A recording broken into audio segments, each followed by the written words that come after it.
care system, including soaring costs, a burdensome drug approval process. If confirmed, both Mr. Chiarello and opportunity to agree on potential solutions. Given their respective backgrounds, I'm confident in their ability to provide thoughtful counsel to the Secretary. I encourage all of my colleagues on the committee to do the same. Senator Wyden. Thank you very much, Mr. Chairman. I'll start off with Michael Stewart. The Health Department's top lawyer is responsible for calling balls and strikes and making sure the department follows the law. That is something that Robert Kennedy and Donald Trump have shown little interest in. During his confirmation hearing, Mr. Stewart provided the committee no assurances that he would follow laws like EMTALA. That makes sure emergency departments provide life-saving medical care. Robert Kennedy, we'll hear from him later today, is speedrunning our country into the worst measles outbreak in decades. He's gutted vaccine panels, cancer research, and is overseeing the biggest blow to Medicaid and the Affordable Care Act in history. Mr. Stewart has given this committee no reason to believe he would be anything other than a rubber stamp for Robert Kennedy. Next up, Gustaf Chiarello, nominated to be the Assistant Secretary for Financial Resources at HHS. If confirmed, he'll be responsible for the department's $1.7 trillion budget. He doesn't have a single day's worth of experience managing the finances of an organization, let alone one of this size. This is an important role, especially in light of the Trump administration's weaponizing of federal funding. Between February's disaster funding freeze and Trump's latest rescission of funds that Congress already appropriated, the administration is making a mockery of congressional authority. If confirmed, Mr. Chiarello would oversee unprecedented funding and staff cuts and budget shortfalls. He's shown no intention of pushing back against Donald Trump and taking a blowtorch to the programs and resources that millions of Americans rely on to stay healthy and safe. Finally, Brian Schweitzer, who is nominated to be Deputy U.S. Trade Representative with jurisdiction over Asia and a number of important areas: textiles, investment, services, intellectual property. And from day one, the reason this is an important appointment is Donald Trump's trade agenda has been disastrous. His tariffs and trade flopping has left American farmers, businesses, and workers on an economic roller coaster. Prices are up. Small businesses and farmers struggle. For the sixth straight month in a row, U.S. manufacturing has declined. That's the message that I've heard all over my state as I had town hall meetings in some of the most rural parts of Oregon and talked with business owners, farmers, and ranchers. Mr. Schweitzer is going to provide neither transparency or consistency, and I urge my colleagues to oppose him and to vote no on each of these nominees. Thank you, Senator Wyden. Unless Senator Daines wishes to make a statement,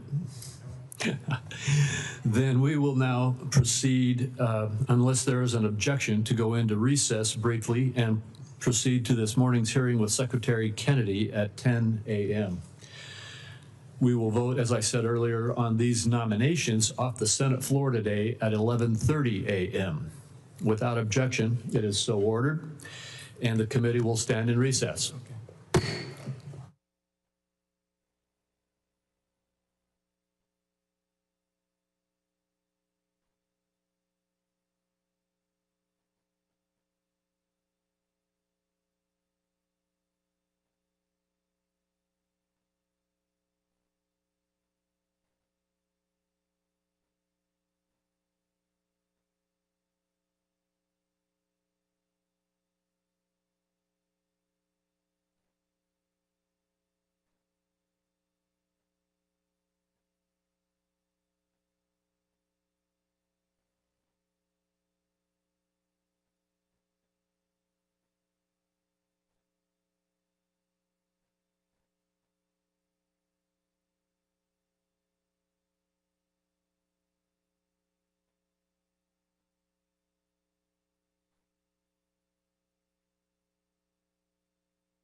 This hearing will come to order.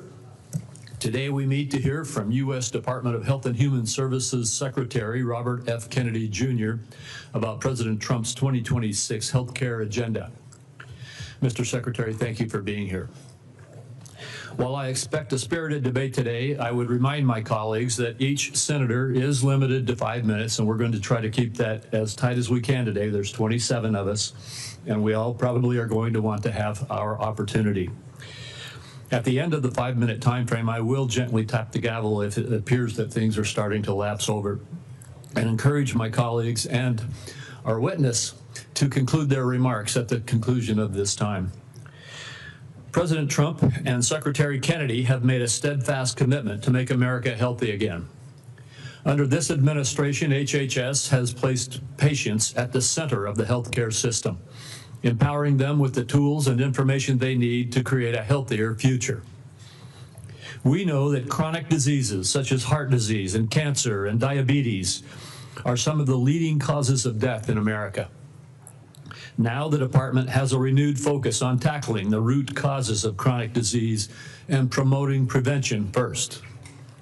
I look forward to exploring ways that the federal government can further align payment incentives to support healthy living and fight chronic disease. The administration has also prioritized efforts to end waste, fraud, and abuse in our federal health care programs, including through eligibility and enrollment verification. This critical work is not just about saving taxpayer dollars. It's about restoring trust and ensuring vital programs like Medicare and Medicaid are sustainable for generations to come. In July, the Centers for Medicare and Medicaid Services, CMS, announced that the agency identified 2.8 million Americans who were simultaneously enrolled in multiple Medicaid or Affordable Care Act exchange plans. Stopping this duplicate enrollment while working with states to ensure that individuals do not inappropriately lose coverage has the potential to save taxpayers $14 billion annually. CMS has also taken steps to provide states with additional immigration information to verify eligibility for federal health care programs. Preserving lifelines like Medicaid for those who are legally entitled under the law will ensure long-term sustainability. Congress has bolstered these efforts by passing the One Big Beautiful Bill. This bill enacts common sense reforms to reduce improper payments and brings needed personal accountability to the Medicaid program. These reforms will protect Medicaid and refocus the program on the most vulnerable patients, those whom the program was intended to serve. The OBBA also created the Rural Health Transformation Program, the single largest investment in rural health care in decades, to help stabilize and modernize the rural health delivery system throughout our country. These accomplishments reflect a vision for a healthcare system that is proactive, efficient, and patient-centered. While many of the issues discussed today may be partisan in nature, this committee has a deep history of bipartisan healthcare accomplishments. I remain committed to partnering with this administration and Ranking Member Wyden to enact policies that realign incentives in the prescription drug supply chain, expand access to telehealth, and ensure long-term stability in our physician payment system. Mr. Secretary, I look forward to hearing from you today about the administration's efforts to make America healthy again, and how we can continue to work together to achieve this shared goal. Thank you very much. Senator Wyden. Thank you, Mr. Chairman. As the committee gathers today, the United States is in the midst of a health care calamity, the largest cuts to American health care in the history of our nation, and they are approaching like an avalanche. Last week, most of the senior leadership at the Centers for Disease Control and Prevention were fired or they resigned after refusing to bow to Robert Kennedy's unceasing crusade against vaccines. I traveled across Oregon last month, and the message was the same from one end of the state to the other. Families are confused. They're scared about who to trust about their health care. Robert Kennedy and Donald Trump have done so much to feed that mistrust. This morning, my staff, in partnership with Senator Alsobrooks' team, is releasing a report that shows the disaster of Robert Kennedy's 203 days in office. Every single day, there's been an action that endangers the health and wellness of American families. Robert Kennedy has elevated conspiracy theorists, crackpots, and grifters to make life or death decisions about the health care of the American people. Robert Kennedy's tenure is so far marked by 3 calling cards. One is chaos at federal health agencies, leaving families, doctors, and the entire nation confused and frightened. Corruption that benefits Robert Kennedy, Donald Trump, and their friends at the expense of taxpayers, and higher health costs for families. I ask unanimous consent, Mr. Chairman, to enter this report into the record. Without objection. Then there's chaos. It's been obvious from the start that Robert Kennedy's primary interest is to take vaccines away from Americans. During his confirmation process, he claimed to be pro-safety and pro-science, but his actions reveal a steadfast commitment to elevating junk science and fringe conspiracies. His agenda has not been about choices and information for families. Just last week, he threatened doctors that deviated from the new anti-science vaccine guidelines he released that make it harder for pregnant women and children to get the COVID vaccine. And then there's corruption. Robert Kennedy's bizarre statements and actions beg the question, why? Democrats on this committee answered that question months ago.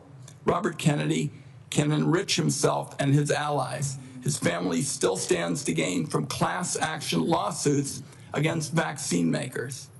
Now, Robert Kennedy fired every member, every single one of the group responsible for making vaccine recommendations to doctors across the country under the false pretense of conflicts of interest. Meanwhile, many of the new members of the panel are outright vaccine deniers who've appeared as paid witnesses in lawsuits against vaccine makers. Their conflicts of interest and ethics disclosures remain hidden under lock and key. On top of all this bedlam in American healthcare, just 2 months ago, Donald Trump signed into law the largest healthcare cuts in American history to pay for tax breaks for the wealthiest people and massive corporations in our country. Republicans know these cuts are going to hit communities like a wrecking ball. That's why they push the most severe cuts until after the election. That's why their members already introduced bills to roll back some of the cuts. Make no mistake, though, those cuts are being felt right now. We're seeing hospitals in Idaho cutting payments, hospitals and nursing homes. Providence Seaside Hospital in Oregon announced they're shutting down their labor and delivery unit. Every family is going to feel the burden of Trump care in America. Premiums are going to spike next year, especially for those who buy health insurance on their own, but the effects will be felt by those who get insurance also through an employer. Congress has an opportunity to extend the Affordable Care Act tax credits that lower the cost of premiums. Democrats are ready to pass an extension that stops a dramatic premium spike that would force many families to pay double what they do today. Instead of finding ways to help American families pay less for health care, Robert Kennedy is focused on his anti-vaccine mission, fueled by some kind of complex that the consequences be damned. Amid this litany of corruption and chaos, the one point I have to underline is Robert Kennedy puts children in harm's way every single day in America. To my Republican colleagues, I must ask, what line must Robert Kennedy cross before some of you will also join this alarm? This weekend, under the cover of darkness, Robert Kennedy attempted to disappear hundreds of children under his care at Office of Refugee Resettlement facilities. These children here without parents or family were rounded up in the middle of the night and put on planes to Guatemala. Lawyers on the ground described unthinkable scenes. Our staff, some who are here today, were party to this in the middle of the night. And one child said to their lawyer, "Why do they want to send me back? My mom is dead and my dad abuses me. Why do they want to hurt me?" This was an actual conversation. These actions were illegal. Documents show that many of these children were in the country to escape trafficking in their homeland. Mr. Kennedy calls himself a protector of children. Some kind of rich claiming from somebody who's flown on Jeffrey Epstein's private jet on multiple occasions. I don't think Robert Kennedy should be within 1,000,000 miles of this job. Republicans on the committee had a chance to prevent the public health train wreck that Mr. Kennedy has engineered. Everyone voted for him. It is in the country's best interest that Robert Kennedy step down, and if he doesn't, Donald Trump should fire him before more people are hurt by his reckless disregard for science and the truth. I also would like to note Senator Cantwell has joined us in this effort. I hope, at the very least, Robert Kennedy has the decency to tell the truth this morning. Mr. Chairman, I have a procedural request I'd like to make at this time. It's a short one. Proceed. Thank you, Mr. Chairman. Mr. Chairman, it's unfortunate that I have to say this, but this is a witness who has lied to members of the Senate Finance Committee. In response to over 35 written questions, including from me, he said, and I quote, that he would do nothing as HHS secretary that makes it difficult or discourages people from taking vaccines. That was clearly not true. His unprecedented unilateral actions to restrict access to COVID vaccines, that alone proves it. He tried to fire the Senate-approved CDC director after she chose the truth over what I consider his delusions. His prepared testimony even today includes the debunked lie that 500,000 children disappeared under the Biden administration's watch, a lie that the Trump administration is using as a pretext to hunt immigrant children and their families. So, my request, Mr. Chairman, and I think it is unfortunate that I have to do this, but given the unprecedented nature of the witness's behavior, I would ask now that the committee formally swear in Robert Kennedy as a witness. Senator White and I will personally object and will reject your request. We will treat this witness as we treat all of the other administration witnesses who come before us. And let me just say again, as I said in my opening remarks, we will have some partisan disagreements today. We're having partisan disagreements right now, and I am having partisan disagreements with you on your characterization of the facts. The bottom line is we will let the Secretary make his own case in his opening statement. I'll only say, Mr. Chairman, that this committee's unwillingness to swear this witness is basically a message that it is acceptable to lie to the Senate Finance Committee about hugely important questions like vaccines. I think it's a great mistake, and that's why I've made the request. I understand that you're not going to grant it, and we can move on. We'll get to the bottom of your accusations, but at this point, I'm going to turn to our witness, the Secretary of Health and Human Services, Robert F. Kennedy, Jr. And Mr. Kennedy, Mr. Secretary, you may make your opening statement at this time. Thank you, Chairman Crapo, and thank you, Ranking Member Wyden, for the invitation to appear before the committee today. Before I summarize what we've accomplished this year at HHS, I want to express my deepest condolence to the family of DeKalb County Police Officer David Rose, who gave his life to stop the gunfire attack on the CDC on August 8th. Officer Rose was a veteran. He was a husband and the father of 2 children. Officer Rose's widow, whom I visited, is expecting their 3rd child. I'd like Officer Rose's family to know that he remains in our prayers and that he will continue to be in our thoughts. Let me start with the big picture. Under President Trump's leadership, we at HHS are enacting a once-in-a-generation shift from a sick care system to a true healthcare system that tackles the root causes of chronic disease. Chronic disease has reached crisis proportions in our country. And finally, we have an administration that is taking action. The Maha Report assessment, which the White House released in May, was the first government analysis of the key drivers of childhood chronic disease: ultra-processed foods, chemical exposures, physical inactivity, and over-medicalization. This month, we will follow with the MAHA report strategy, the Trump administration's solution for addressing each cause. At HHS, we haven't just been writing reports. We have been the busiest, most proactive administration in HHS history.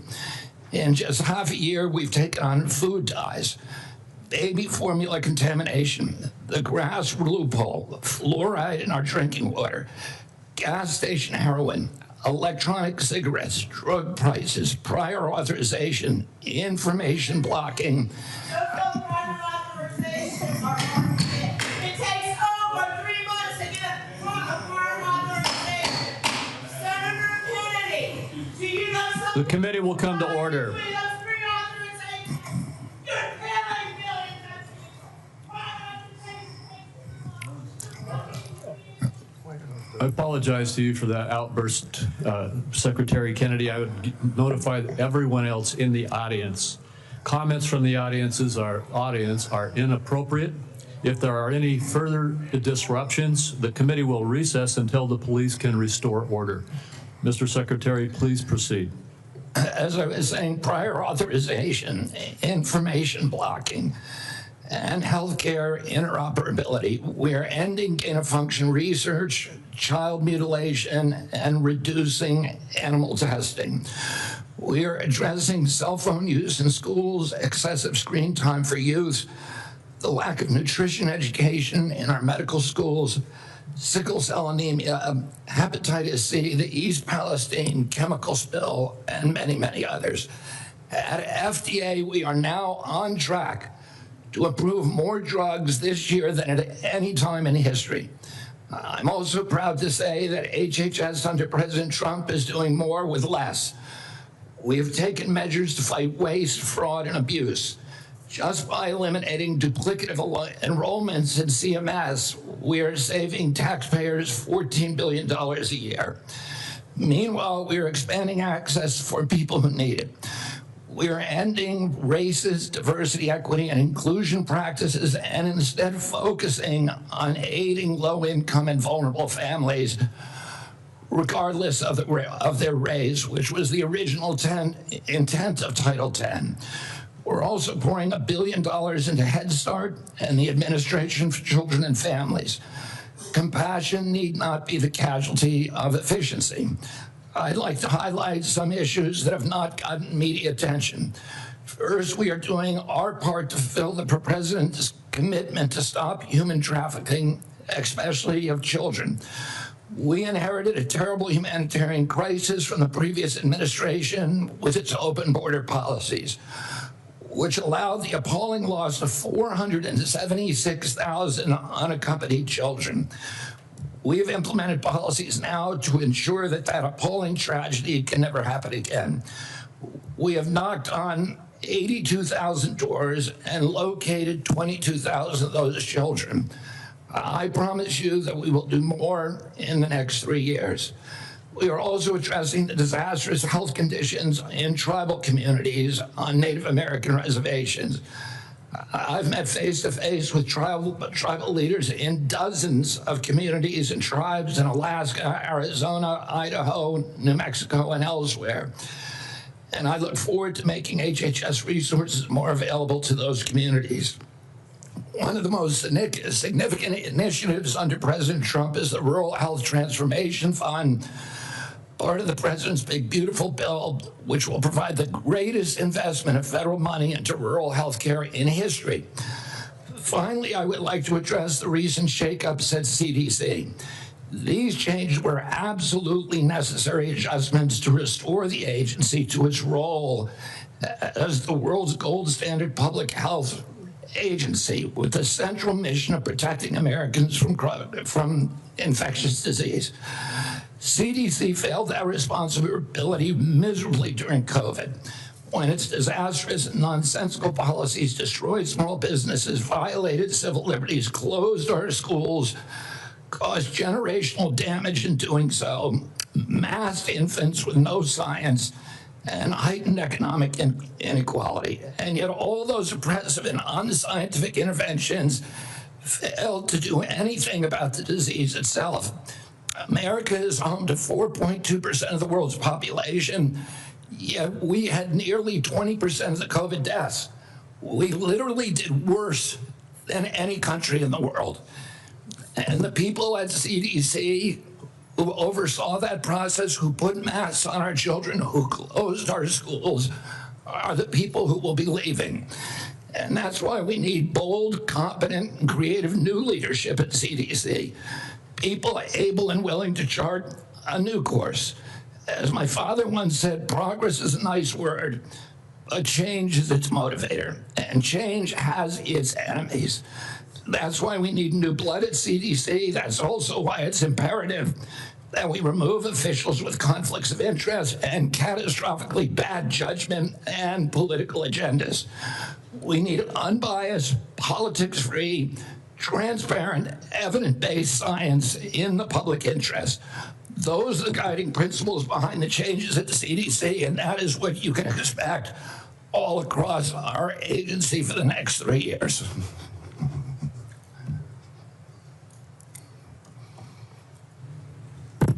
Thank you very much, Mr. Secretary. I'll begin with the questioning. And one of the first things I'd like to talk to you about is actually something that is under the auspices of CMS. And I spoke with Dr. Oz last night about this. I'm sure you're very familiar with it, though.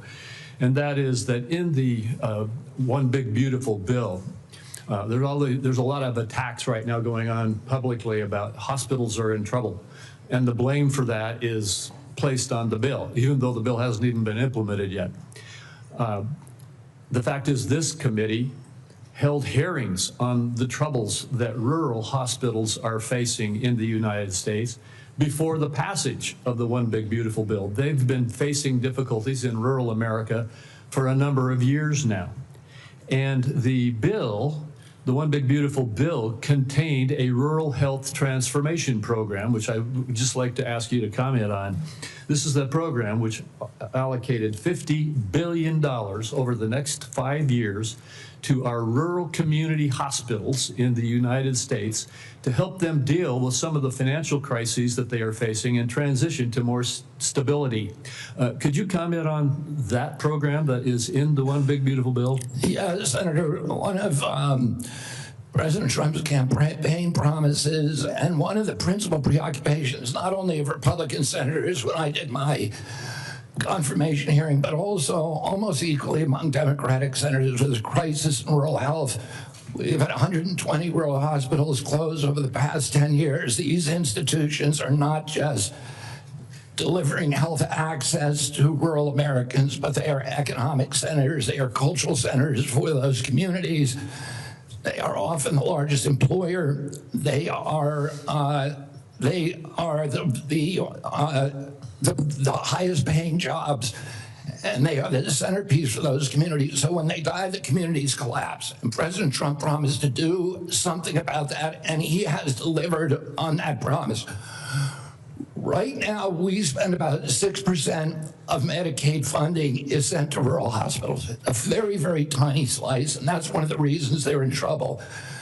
President Trump has now allocated through the One Big Beautiful Bill $50 billion, so $10 billion a year over the next 5 years. What we give to rural hospitals, that 6% represents $19 billion a year. So we're increasing that by $10 billion. So we're infusing more than 50% increase in the amount of money that is going to rural communities over the next 5 years. There's never been anything like that in history. It is the biggest investment, and it should stem this hemorrhage.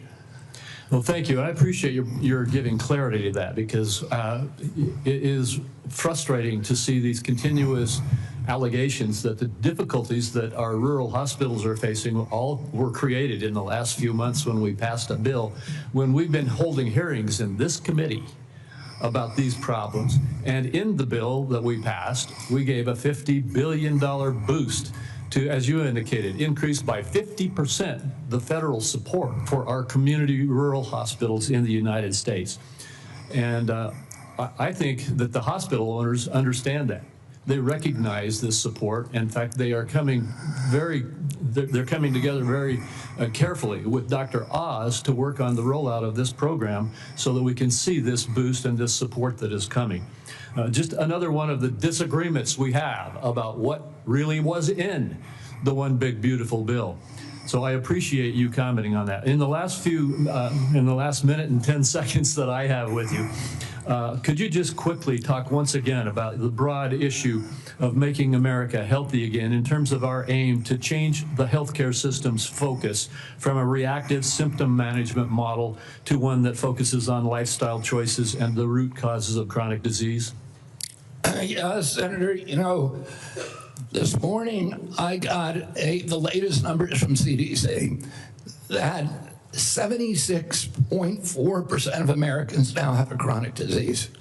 This is stunning. When my uncle was president, it was 11%. In 1950, it was 3%. Today, it's 76.4%.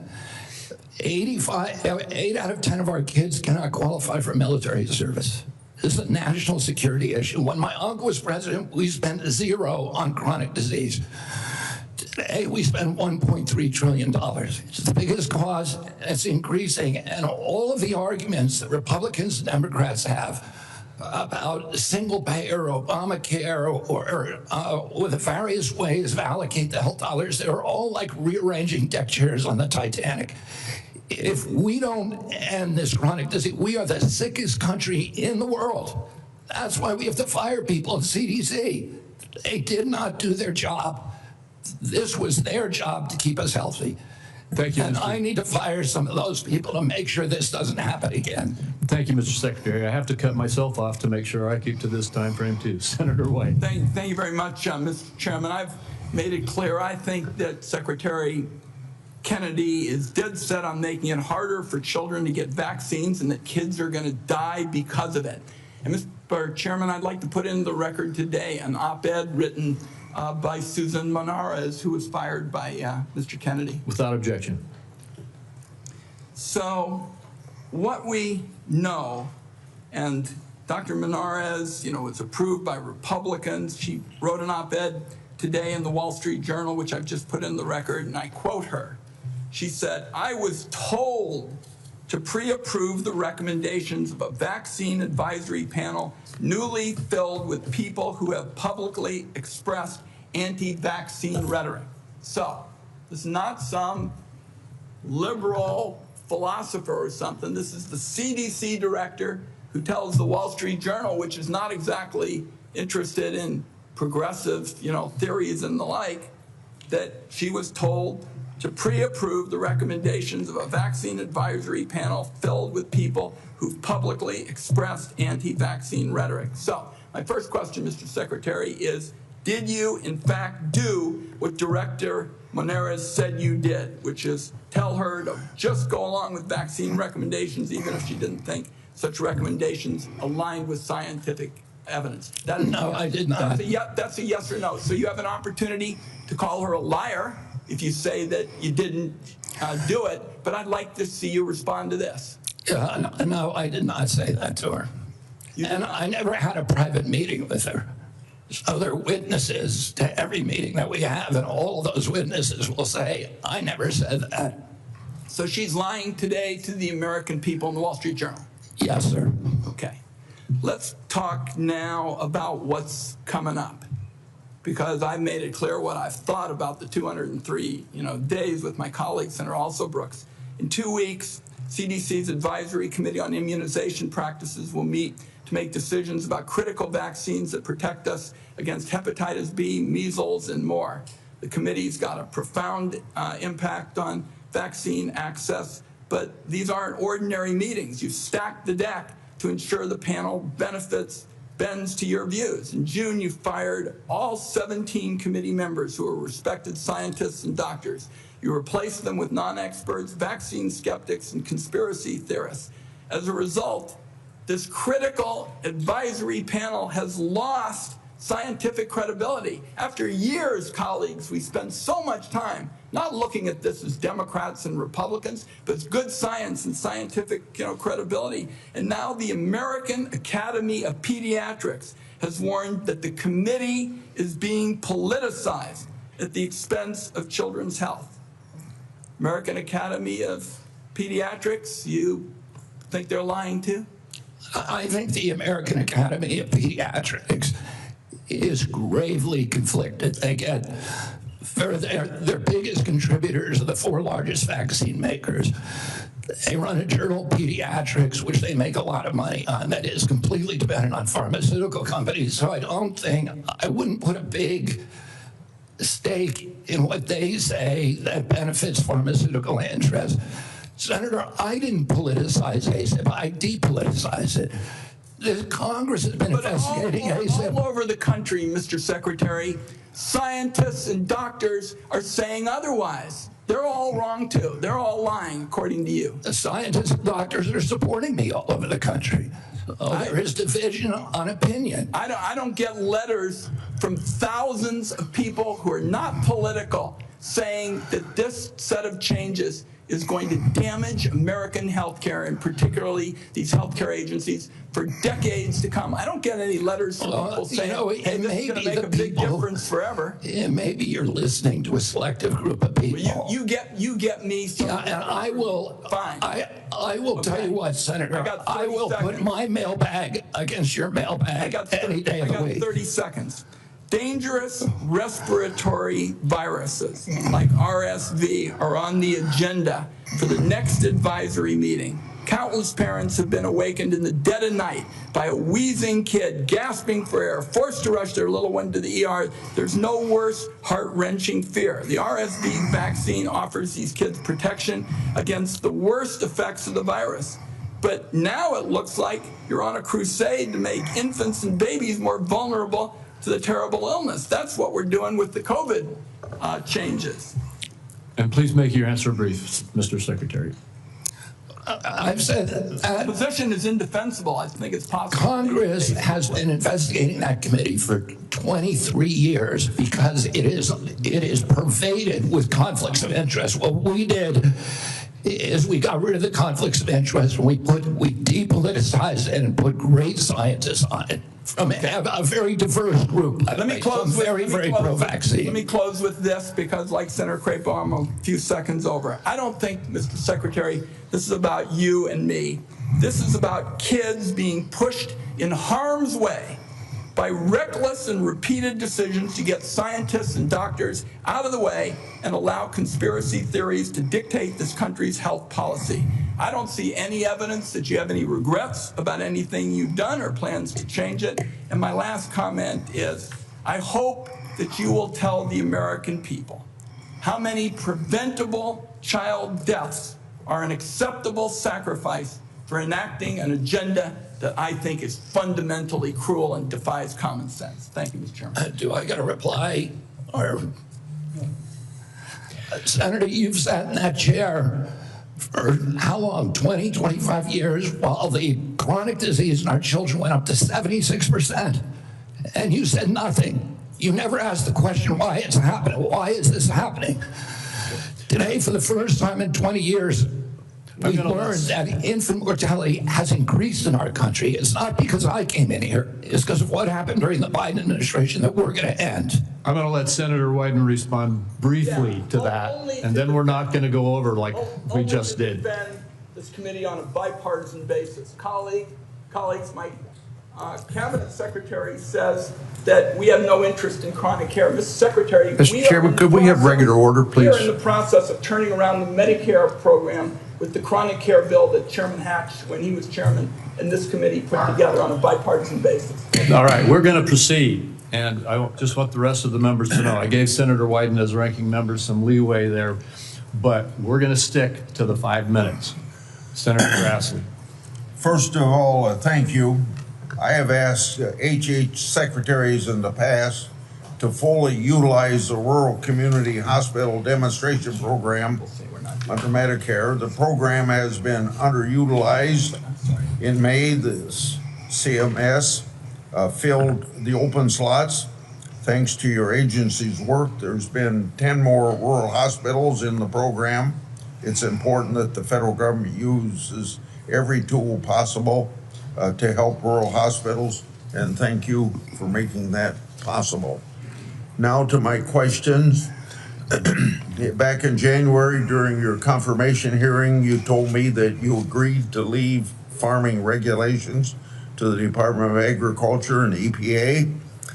Do you think that any comments you have made since your confirmation on topics dealing with agriculture are consistent with what you said in January, that USDA and EPA ought to be regulating farming, and that the Department of Health and Human Services should not seek to regulate farms, the tools they use, or the markets that they sell into? Yes, Senator, we are working very, very closely with Brooke Rollins and with the agricultural community.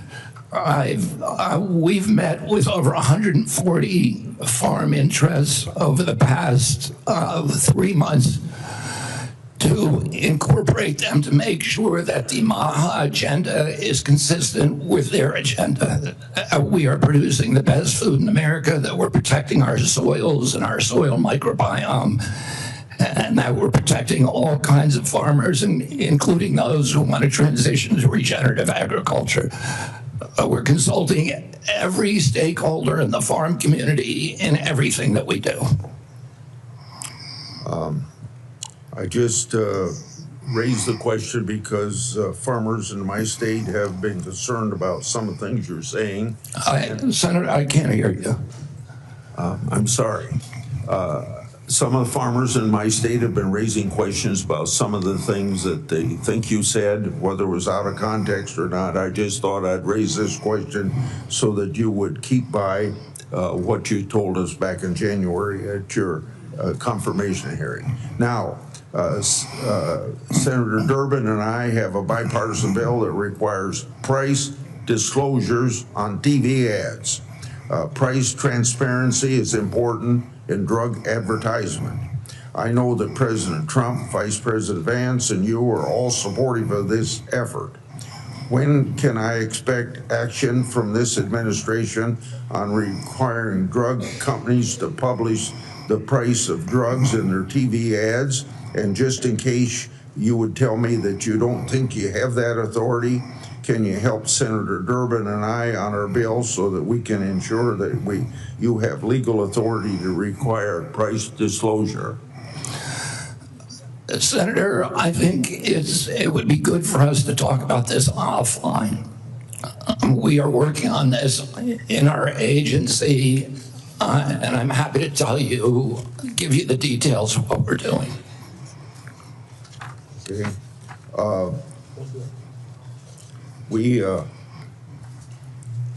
I've got a question here on transplant. Senator Kennedy and I have been working Senator Wyden and I have been working on this. For nearly 2 decades, I've engaged in a bipartisan oversight of the organ transplant system. RISA has developed a tool to combat transplant line skipping. I hope that you can take steps to make sure that these steps are being taken by HHS and ERISA to curb transplant line skipping.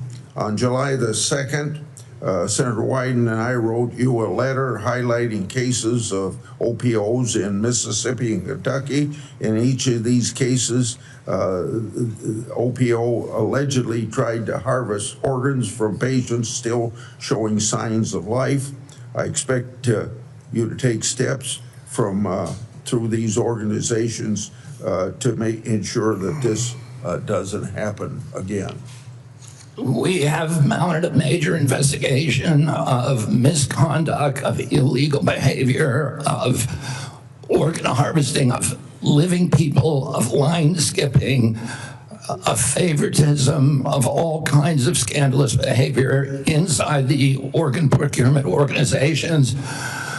We have already ended the contract, terminated the contract with the sole source provider. We are reorganizing the entire industry so that this can never happen again. I'm happy to go into the details with you if I had more time. Thank you. Senator Cornyn.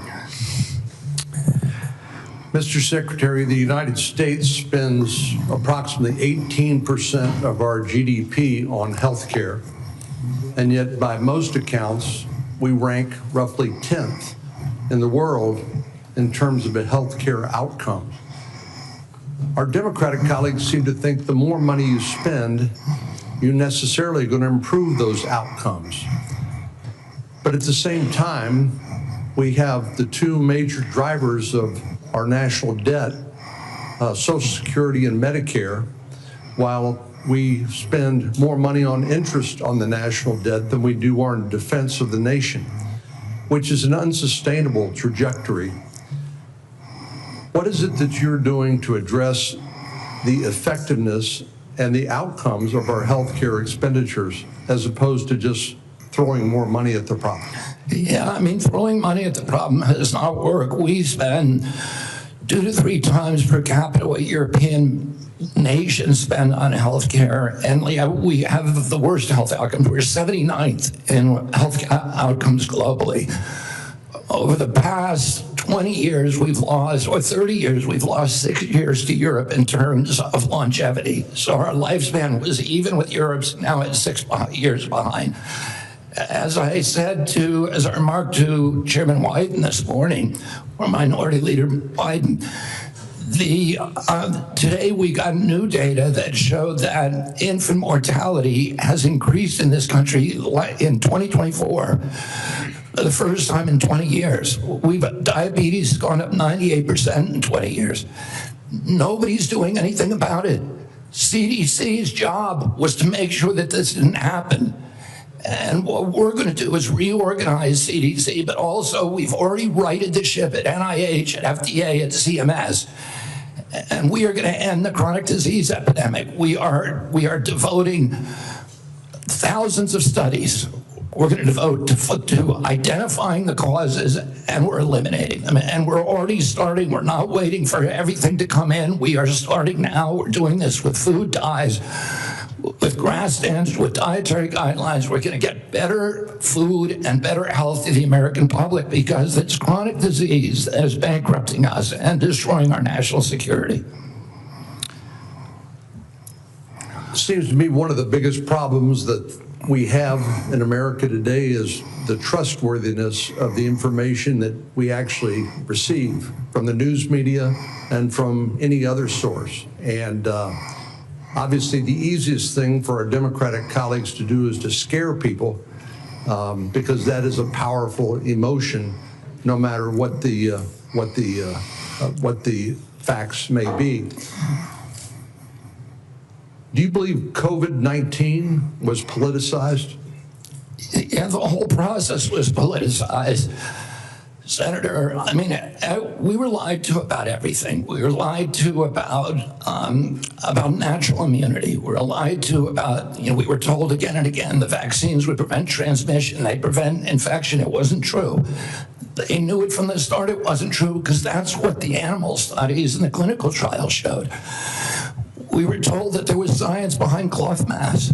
The CDC allowed the teachers union to write the order closing our schools, which hurt working people all over the country, and then pretend it was science-based. All of these issues, and then I can show you, like, for example, Chairman Wyden was talking about me politicizing ACIP, but during COVID, probably the most famous scientist on ACIP was Martin Kulldorff from Harvard, the great, world-renowned epidemiologist and vaccinologist. And he criticized the COVID booster mandates. They ejected him from COVID because he wasn't in the orthodoxy. The two biggest health officials at FDA during COVID, Dr. Gruber and Dr. Krause, criticized the Biden mandates, vaccine mandate. President Biden said in August, I would never take that vaccine, the Trump vaccine. And he came in, he mandated it, and then he fired the 2 top health officials at FDA who said, hey, this thing has not been properly tested. So the whole process was politicized, and even today. So let me, in 15 seconds, so I think you answered yes. It was politicized. And I have concerns that when you look at some of the conflicts of interest in peer-reviewed articles in professional journals, and when you point out that even some of the physician associations are conflicted because of the money they get from the pharmaceutical industry, are you committed to trying to make sure that we use the best science and separate and eliminate politics as much as possible? That is what my job is. That's what my mission is. Eliminate the politics from science. Senator Bennett. Mr. Secretary, in June, you fired every member. Mr. Secretary, Mr. Secretary, may I have my time back, Mr. Chairman? Thank you. Mr. Secretary, thank you for your attention. In June, you fired every member of the well-qualified panel that was charged with recommending vaccines to the CDC. No one in your job has ever fired every committee member all at once. That month, you told the American people that you were, quote, going to bring great people onto the ACIP panel, not anti-vaxxers. Are you aware that one of the people you put on the panel, Dr. Robert Malone, claimed that the commonly used mRNA vaccine, quote, causes a form of AIDS and can damage children's, quote, brains, their heart, their immune system, and their ability to have children in the future? Yes or no, Mr. Kennedy? And Dr. Malone is one of the inventors. Yes or no? Yes or no? Were you aware that he had that view when you appointed him to this panel? Dr. Malone is one of the inventors. As I said, Dr. Malone is one of the inventors of the mRNA vaccine. So he knows a lot more about it than I do. Mr. Chairman, that statement is not true that Dr. Malone made, just as it wasn't true when you wrote that, quote, African AIDS is entirely different from Western AIDS. Are you aware that another one of these new members, Dr. Levy, wrote that, quote, evidence is mounting and indisputable that mRNA vaccines cause serious harm, including death, especially among young people? Yes or no? Are you aware that he said that? I wasn't aware he said it, but I think I agree with it. You agree with it? It's not true. It wasn't true when he said it, and it's not true when you said it. Secretary Kennedy, later this month, your new panel will meet to consider changing vaccine recommendations for American children. In addition to the COVID-19 vaccines, they are set to review recommendations for the hepatitis B vaccine, for measles, for mumps, for rubella and varicella vaccine, and the RSV vaccine. These are common back-to-school vaccinations for children all over the industrialized world. If you change that, you owe parents in Colorado and across the country the benefit of some transparency, I think. If your panel recommends changing the vaccine schedule for children, do you anticipate that fewer children will receive these common vaccinations, yes or no? What I would say, Senator, the obvious answer is yes. Should parents and schools of Colorado be prepared for more measles outbreaks as a result of that, Mr. Secretary? Senator, how about more mumps outbreaks? I do not anticipate a change in the MMR vaccine. ACIP is an independent panel. So well, it's a panel you just put those folks on. Far from what you said, they're people with ideas that are completely outside the mainstream. You mean out of the pharmaceutical paradigm? Let me just say, Mr. Secretary, all these vaccines that we're talking about today are free and accessible to parents today in America who have the freedom to be able to make that choice for their children. Will that be true after your handpicked panel makes their judgments about these vaccines? I think that parents should be free to... I know you said that before. I do too. To make their own choices. So will they be just as free after these I assume they will be. I will hold you to that, Secretary Kennedy. Because this is not a podcast. It is the American people's health that's on the line here.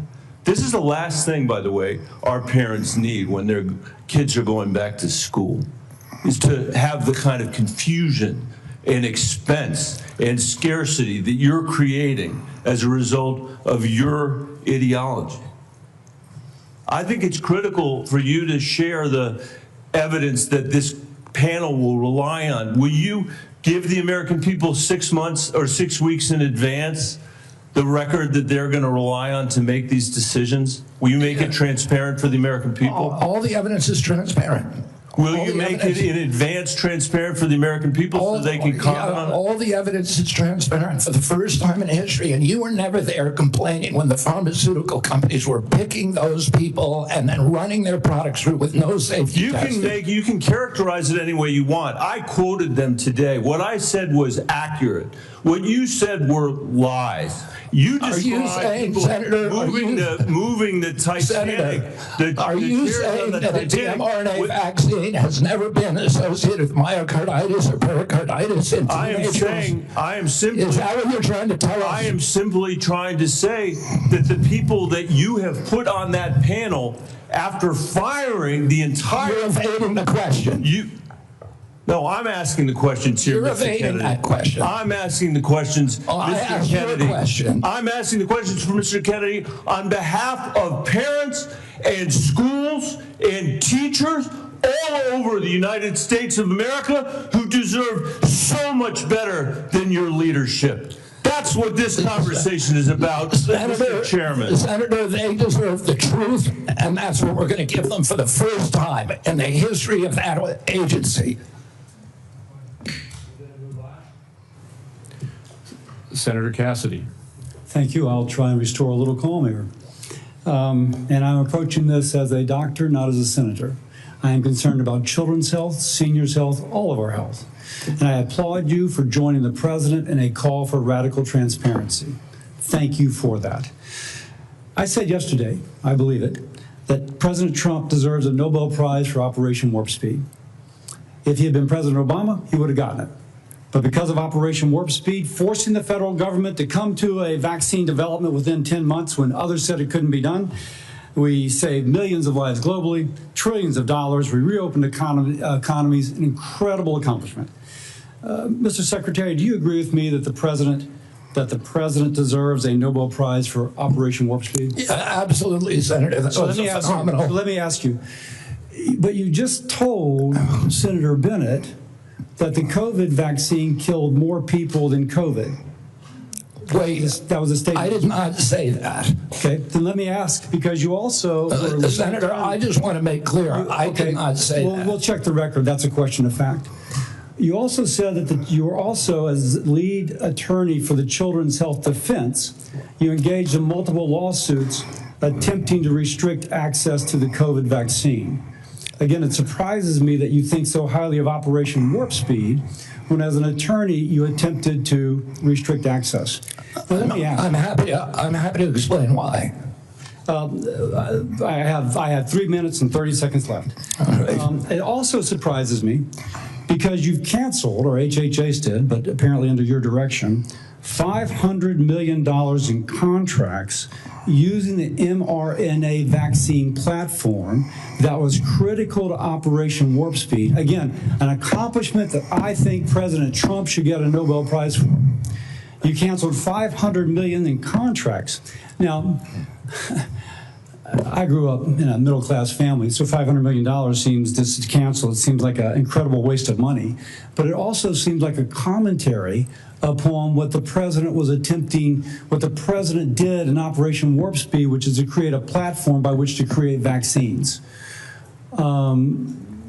So this just seems inconsistent that you would agree with me the president deserves a tremendous amount of credit for this. Is this a question, Senator Cassidy, or is this a speech that you don't want me to answer? Because I want to answer that question. Please. If it's a question. But be tight, please. First of all, the reason that Operation Warp Speed was genius is it did something nobody had ever been done. I don't think any president, but President Trump could do it. It got the vaccine to market that was perfectly matched to the virus at that time when it was badly needed, because there was low natural immunity and there were people getting very badly injured by COVID. But it was also brought in therapeutics like hydroxychloroquine and ivermectin and protocols for treatments. And there were no mandates. And then okay, I have another question, so please. That's when I began litigating against President Biden's mandates. now. I'm sorry, let me go on because In terms you've of covered me the mandates canceling those before. contracts, I have limited time, Mr. Secretary, I'm sorry. You've called for, and rightly so, that we should restrict participation in agencies for those with conflict of interest. I would like to submit for the record a evaluation of the conflict of interest of those who are on the ACIP and the Vaccines and Related Biologic Products Advisory Board. It was not 97% as alleged, rather it was 6.9%, and it was 1.2%, I think, for the other panel. Without objection. Now, I am concerned, though, because many of those whom you have nominated for the ACIP board. Senator, Excuse me, you have the facts excuse me, wrong in there. excuse me, can I have my time back? Yes. Yeah. What I am concerned about is that many of those whom you've nominated for ACIP have received revenue as serving as expert witnesses for plaintiffs' attorneys suing vaccine makers. Now, one of my colleagues in another setting alleged that you seem more interested in settlements than science. If we put people who are paid witnesses for people suing vaccines, that actually seems like a conflict of interest. Real quickly, do you agree with that? No, I don't. It may be a bias, and that bias, if disclosed, is okay. But it's not a financial. It's not a financial conflict. It's not a financial conflict of interest. Let me finish up. You also told Senator Wyden at the outset that you didn't want to take vaccines away from people. And as I conclude, I would like to say this. Because of the conflicting recommendations made about COVID. This is from Eric Erickson, good conservative out of Atlanta, Georgia, occasionally gives me help. My wife has stage 4 lung cancer. She is one of the people the COVID vaccine actually helps. Thanks to the current mess at HHS, CVS is unable to get her vaccine. Secondly, an email from a physician friend of mine. Hey, Bill, I'm not even sure what I'm asking you, but we're all confused and concerned about who can get the COVID vaccine. We are having our attorney try and render an opinion, but there's no firm guidance and concern about liability if vaccines are given to a patient who requests it, but not on the current CDC list. Pharmacists are requiring a prescription now even for patients over 65, creating a huge headache. I submit these for the record. Without objection. I would say effectively we're denying people vaccine. Senator Cantwell. You're wrong. Thank you, Mr. Chairman. Following up on that same line as Senator Cassidy, because that's exactly, I represent one of the most science-based states in the country. That is percentage of scientists per capita. And at your confirmation hearing, we asked about this, whether you would follow science. You've made a statement here today in your testimony that you would follow science, and yet you're not following science, and that's what Senator Cassidy's question was. It's a simple yes or no answer. Do you think the president deserves to get a prize for warp speed in the mRNA technology that saved so many lives? And you won't answer that question. I answered it. No, you're saying that there are problems with what was interpreted. You could say yes. Do you say I said the president also deserves a Nobel Prize, but our mRNA vaccines that we're working on, the ones that we canceled, which are for upper respiratory infections alone, you canceled $500 million of research because the mRNA technology is about continuing the research to be ready for the next flu, influenza, the next pandemic, and you have to do the research. I'm happy to have a detailed discussion with you about it. You're so wrong on your facts. You're interrupting me, and sir, you're a charlatan. That's what you are. You're the ones who conflate chronic disease with the need for vaccines. The history on vaccines is very clear. This is the 20th century. That's how many people had vaccines and had illnesses. This is the 21st century. This is the decrease, 99% down to 100%. This is what was delivered with vaccines, and you don't want to support that. You don't want to support that evidence. So yes, the governors of the West, Washington, Oregon, and California, will take up the efficacy of science. Yes, the University of Washington will deliver the science that America will depend on, because you don't want to depend on it. And his own Surgeon General of the Trump administration said over 2 million lives were saved because of the mRNA technology, and you don't want to continue that. You don't want to continue that technology. So what country is going to now take up that technology lead? What country is going to do that? Leaving us more vulnerable to some other country, keeping the advantage on having the best technology. So I'm telling you, I represent a state that's about technology. I have two other quick questions for you. These questions or statements? Because I can answer that question if it's actually a question. Do you believe in having the ACA and the support for the ACA that is about to expire? Do you believe in doing something about that? In terms of the enhanced premium tax credits? Yes. The Democrats had two chances to make them permanent, and they didn't. And they didn't for a reason. We're the ones who delivered it. So I'm just asking yes or no, do you want to do something about this? Yes. I want to fix the system, and that's what we're doing, fixing systematically to make premiums lower. That's what President Trump wants to do. Do you think the women on the steps of the Capitol were a hoax yesterday? I don't know about any women on the steps of the Capitol. The women who were talking about Epstein, do you think they were a hoax yesterday? Do I think they were? Do you think they were perpetrating a hoax yesterday? Perpetuating a hoax? Yeah. I have no idea what they were saying. This is the first I'm hearing about it. You're hearing about the women on the Capitol steps saying that they believe that the Epstein information should be made public? That's the first you're hearing about it?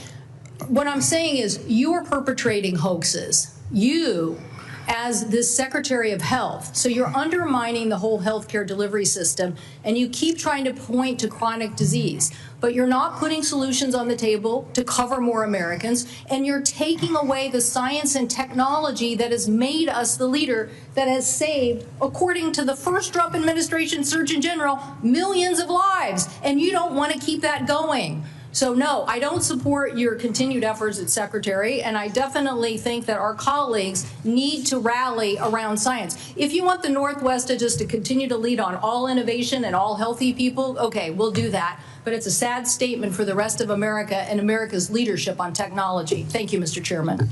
Thank you, Senator Warner. Mr. Secretary, I agree with a lot of my colleagues' statement. I actually had hoped I didn't support you. I thought taking on chronic illnesses was going to be important. I've got two kids, as we discussed when you met, that have chronic illnesses. I'm not sure that the focus on red dye and seed oils are going to fully solve that problem. Of course they won't. I would say this, that seems where your emphasis is. I want to go back to just, again, some basic facts. Do you accept the fact that 1 million Americans died from COVID? I don't know how many died. You're the Secretary of Health and Human Services. You don't have any idea how many Americans died from COVID? I don't think anybody knows that because there was so much data chaos coming out of the CDC, and there was so many perverse incentives. And these are modeled. You don't know the answer of how many Americans died from COVID. This is the Secretary of Health and Human Services. Do you think the vaccine did anything to prevent additional deaths?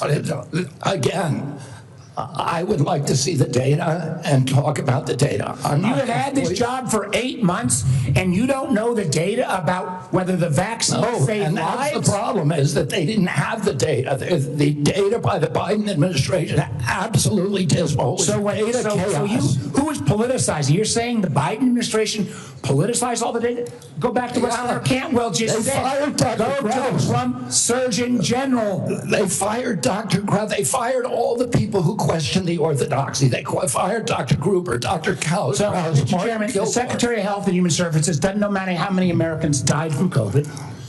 Doesn't know if the vaccine helped prevent any deaths. And you are sitting as Secretary of Health and Human Services? How can you be that ignorant? Like, you know, I remember when we went through the hearing with you, I asked you about community health centers. You didn't know what role they play. I've been visiting community health. I'm glad you've got to one. I think in April. I tell you what I hear on community health centers, they are terrified, with all due respect to my good friend the chairman, of the big awful bill, because they are going to lose health care across the board. They already live in food deserts. They can't get to a nutritionist because Medicaid doesn't do enough reimbursement. If you're going to want Americans to get healthier, should they have access to nutritionists? Should they have access to good science about healthy food? Absolutely. Well, then how is that going to happen with the Medicaid cuts that are taking place? There are no cuts to Medicaid. Sir, that is an absurd. There is not a single, some of my Republican colleagues, but there is not a single study that does not, and I can tell you, I was in Franklin, Virginia a couple days ago. The rural hospital is going to close. The hospital system was so afraid they wouldn't even let me have the meeting there. But that rural hospital is going to close.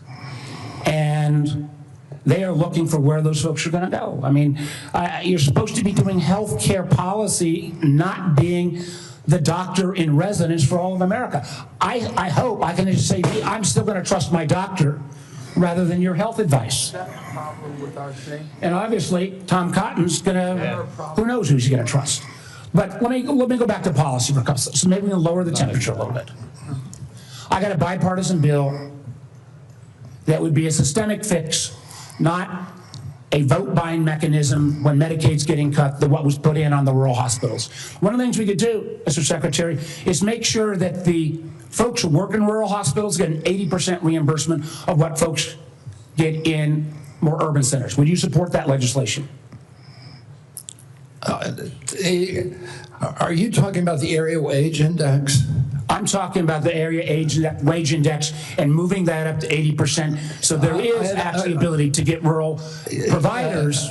President Trump supports that, and we support. Do you support it? You support it. Good. So you will work with us to get that passed. Yes. That will increase costs on both Medicaid and Medicare. So you are committed to that. I appreciate that. What about Senator Wyden and I've got a bill because across America, what about what? Hospitals are shutting down on their OBGYN services. Try to have a baby. I don't know about in all of my other friend states, but in Southside Virginia, you can't find a hospital. Will you work with us to make sure that before OBGYN services are taken out of a rural hospital, there has to be a process and procedure? I'm happy to work with you on that, Senator, meet with you and see if we can work with you on it. I don't know exactly what the issue is. Well, again, the Secretary of Health and Human Services, who has said he doesn't know how many people died from COVID, doesn't know if the vaccine saved lives, doesn't understand the issue that OBGYN doctors are fleeing rural America because they can't afford it. And with the cuts that are coming up, it's going to be exponentially worse. I would invite you, sir, to come with me to a community health center in Virginia and hear what is on people's mind. They want to get healthier? Absolutely. Count me in. But they also don't want their basic health care removed. Thank you, Mr. Chairman. Senator Langford. Mr. Chairman, thank you. Secretary, good to see you again. As I traveled around Oklahoma during August, it was great to be able to be home. I had several folks that contacted me, and we had some great meetings with some rural hospitals as well. They're looking forward to the $50 billion for the One Big Beautiful Bill that is targeting towards rural hospitals, starting with $10 billion next year. I know you're quickly getting all the instructions out on that. We know that's in process. It was good to be able to visit with them and be able to talk about that. They're very pleased. Thanks for the work you're doing on that. I also met with some of our groups that do incredible medical research on this. I know the NIH grants were held for a while and being studied. Those have been released. And grateful to be able to see that because there's some amazing medical research that's happening, including some longitudinal studies. They need those dollars released, so I appreciate y'all getting those released out there. I did hear from a lot of our folks, and I want to talk about one of these issues. From a lot of our hospitals, they immediately raised the issue of Medicare Advantage plans and how they're withholding payments, they're delaying payments back to hospitals, and a problem that's been for rural hospitals. I know y'all are working on that as well. We want to work with you on that. But you and I have spoken on the second issue on that, and it's the pharmacy benefit managers. During the confirmation process, it was interesting when you and I met in my office, you said every single senator brought up PBMs to you, and you made the statement during the confirmation process, this is an area that President Trump wants to take on, is the pharmacy benefit managers. This is unfinished business in this committee. But I wanted to just know, what is HHS doing at this point on the PBM issue in particular to make sure we're not driving out rural pharmacies, and what we can do to be able to make sure that's fair? I mean, it's a priority for the president. He talks to me about it, I would say, at least once a week, sometimes at 11 o'clock at night. And we've met with the PBMs, and we are in talks with them. We're also in MFN talks with the pharmaceutical companies, who are also very interested in reducing the cut and getting transparency among the PBMs.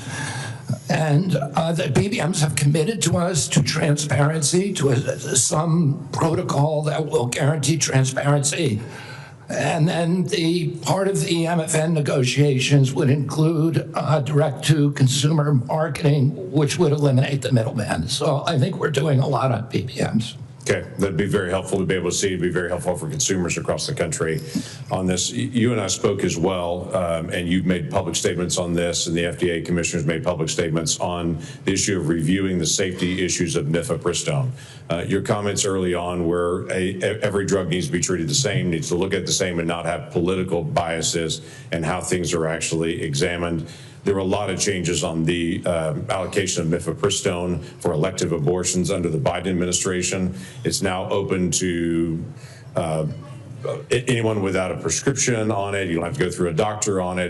There's all kinds of issues that are happening now on it. So the question was, you said that there would be a review on that just to be able to look at it, make sure we're following all safety protocols. Do you know a timing on that review? I can't give you the exact timing. I talked to Marty McCary about it yesterday, and he said it is progressing apace. We're getting data in all the time, new data that we're reviewing.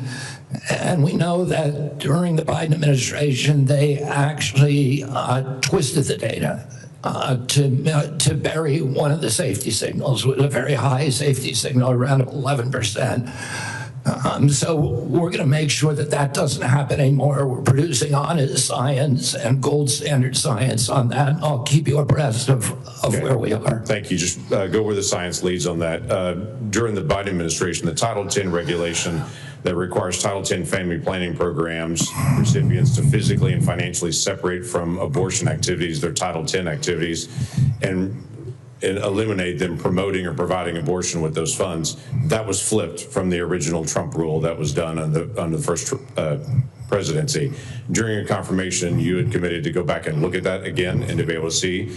My question is, do you know the timeline for agency action for when that rule on Title X and the separation payments rule will be either reviewed or will actually be reinstated to the original Trump rule under his first presidency? I don't know if they're I just don't know the answer to your question, why they're actually reviewing the rule right now. I can tell you that the NGOs that have that issue, that refuse to separate their payments streams and separate their operations, are not getting funded. Okay, well, that was an issue under the law when it first came out, to be able to keep those things separate on it. So look forward to that. Thank you, Mr. Chairman. Thank you. Senator Hassan. Oh, thank you, Mr. Chairman, and good morning, Secretary Kennedy.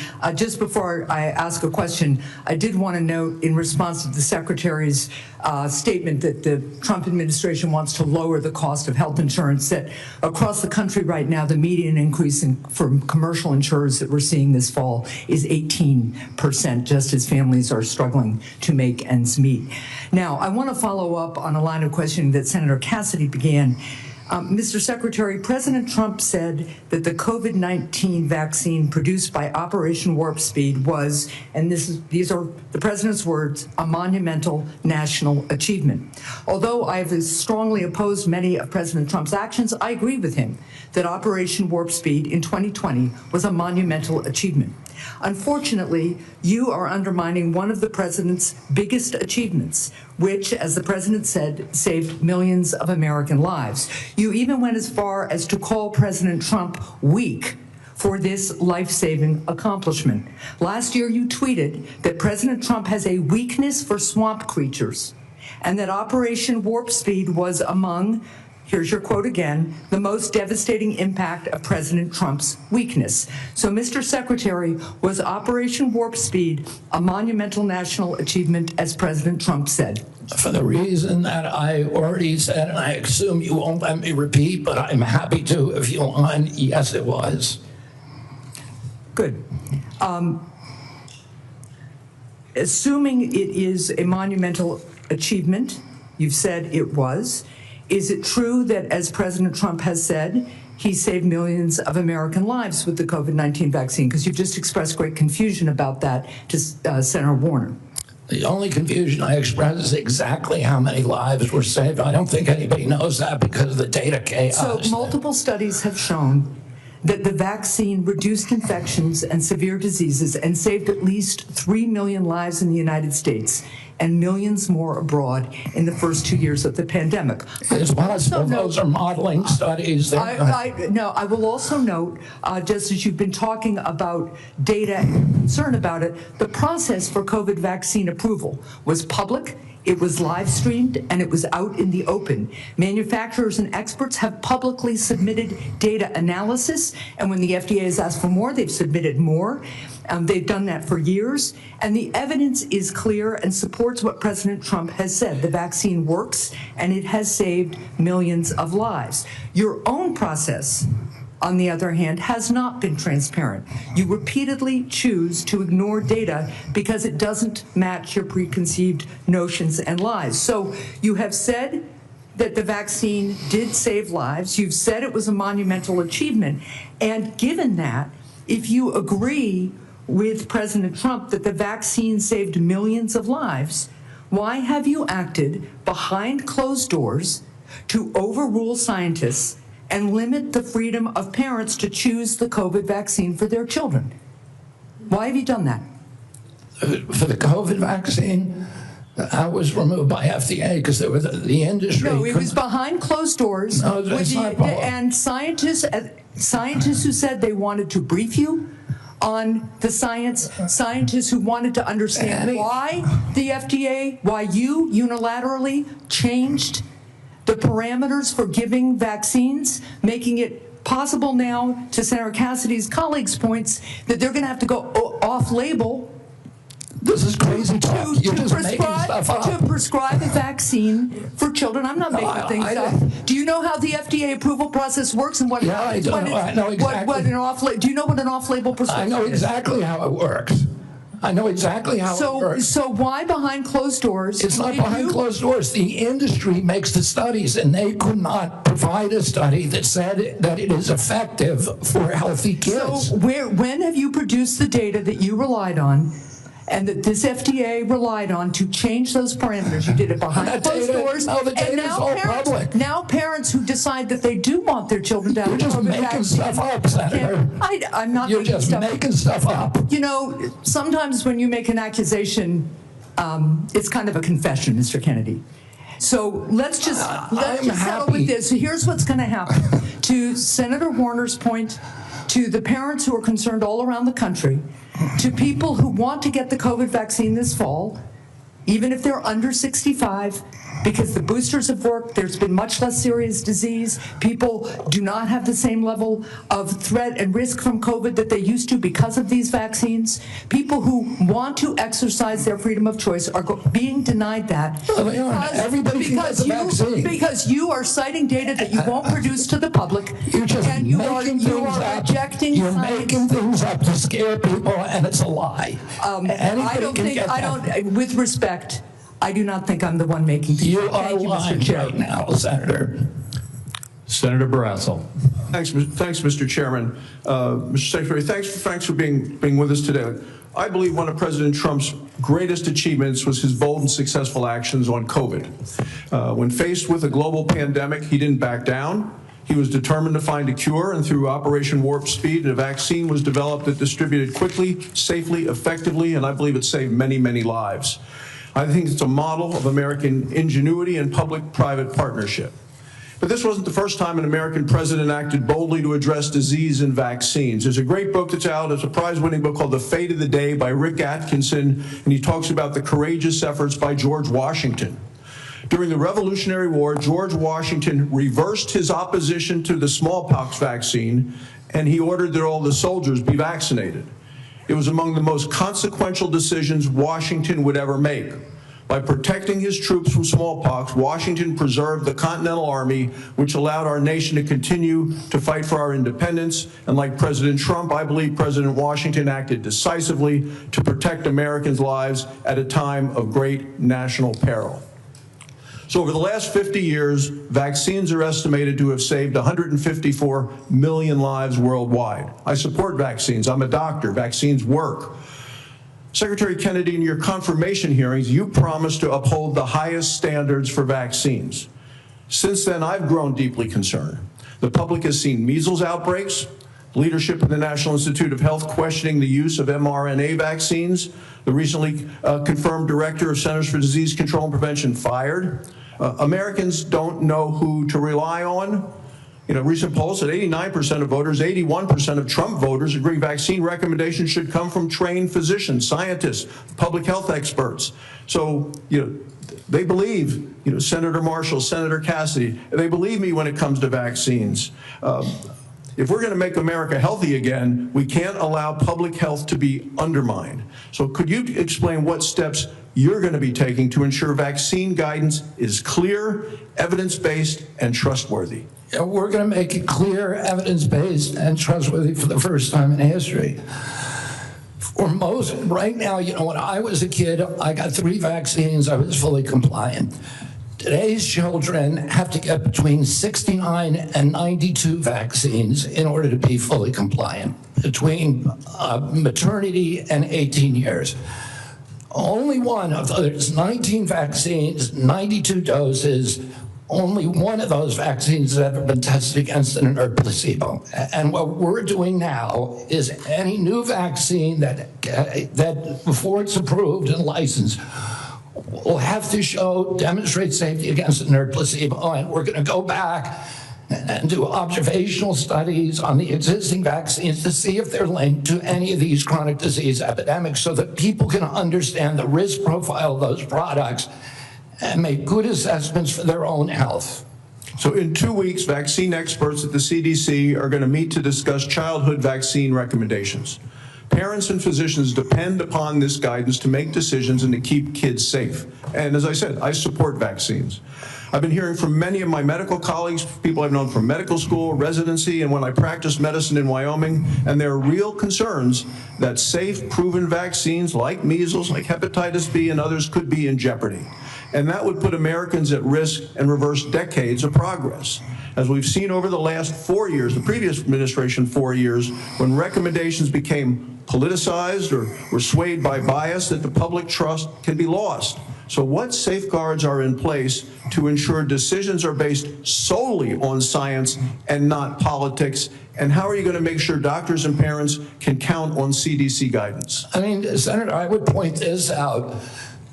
Right now, there's only 10% of children are complying with the CDC's recommendation on COVID boosters. Only 15% of healthcare workers. So Americans have lost faith in CDC, and we need to restore that faith. And we're going to do that by telling the truth and not through propaganda, by making them understand that everything that we say is true, that we're going to tell them what we know, we're going to tell them what we don't know, and we're going to tell them what we're researching and how we're doing it, and we're going to be transparent. It's the only way to restore trust in the agency, by making it trustworthy.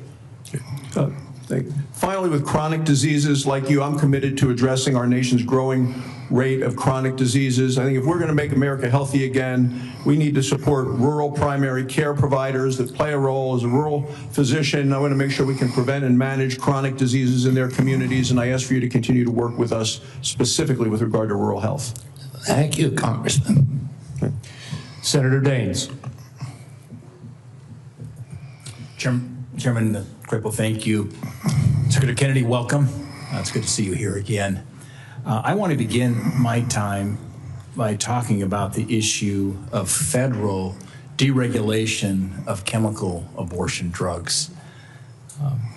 Since mifepristone was approved in 2000, 25 years ago, the FDA has steadily stripped away safeguards related to this drug, no longer requiring a doctor's prescription, no follow-up visits, no adverse event reporting, and now allowing it to be sent through the mail.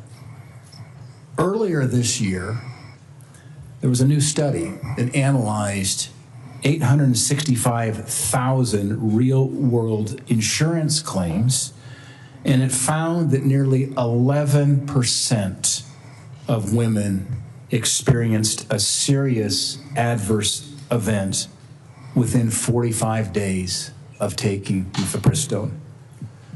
To put that in perspective, that is 22 times higher than the FDA's long-standing estimate of less than 0.5%. While these findings alone are shocking, my conversations with those in the medical profession, credible medical professionals, lead me to believe that even this study may indeed underrepresent the scale of the problem. For years, we've heard the misleading and frankly very harmful lie that's being sold to women that this drug is, and I quote, safe as Tylenol. These lies sadly have real-world consequences. Just last year, 2 women died as a result of taking chemical abortion pills because they were able to access them without appropriate medical oversight. And by the way, that's all allowed by the FDA. Mr. Secretary, I am grateful that you and FDA Commissioner McCary have already begun the process of reviewing this new data on the safety of mifepristone. We talked about this during your confirmation hearing. My question is, could you provide any updates on the status and the scope of that review and whether the FDA intends to replicate studies like the one that I referenced? I think those are, I don't know if they're going to do an insurance claim study. That's one way to do it. I don't know exactly whether they're doing epidemiological studies or observational studies. I don't know exactly what they're doing, but I know I talked to Marty McCary about it yesterday, and he said those studies are progressing and that they're ongoing. So I will keep your office informed at every stage. Thank you. And I've had a really constructive conversation with the FDA Commissioner as well, McCary. And I mean, here's a very smart, data-focused, sincere type of leader. And we had a really good conversation. I want to encourage those conversations with you, Mr. Secretary, and that there's a follow-up here to make sure that the data that we now have exposed will be studied by the FDA and the appropriate actions considered. Given the legitimate safety concerns surrounding mifepristone and your actions to roll back other COVID emergency measures, will you repeal the COVID-era telemedicine allowance, given that we're repealing these COVID-era regulations and emergency measures? Would you repeal the COVID-era telemedicine allowance for chemical abortion drugs and restore the requirement for an in-person doctor visit? Senator, I need to get back to you on that. I don't know if the White House has yet taken a position on that, but we will get back to you this week about that. Okay, all right. Thank you. I want to close with a quick Montana question. Earlier this week, the state of Montana submitted a Medicaid demonstration waiver application to CMS to strengthen the state's Medicaid expansion program. This waiver seeks to require community engagement and enhance cost sharing for working-age, able-bodied adults enrolled in the program. I applaud our governor, Gianforte, and Director Brereton for their proactive leadership in this space. My question is, Mr. Secretary, could you commit that CMS will work quickly in its consideration of Montana's waiver application? Absolutely. It sounds like the kind of waiver that we're looking for. Okay. Thank you, Mr. Secretary. Thank you, Senator Johnson. Thank you, Mr. Chairman. Secretary Kennedy, first of all, thanks you for your willingness to serve and for putting up with this abuse. 5 minutes is even close to refute all the falsehoods that have been confidently spewed during this hearing. We'll talk about real data here, okay? Well, first of all, thank you for breaking the logjam of information of HHS. My committee's got now over 8 million pages of information. Just in the first tranche, by the way, what we discovered is that the CDC, somebody in the federal health agencies, this interagency communication, hid the signal. They admitted there was a signal on myocarditis, and they hid it. They didn't warn the public. They didn't warn doctors. So that's just one instance of corruption and lies told by the CDC. We've got a lot of others we'll be rolling out, okay? So we held our first hearing in permanent subcommittee investigation on that hiding of the signal of myocarditis.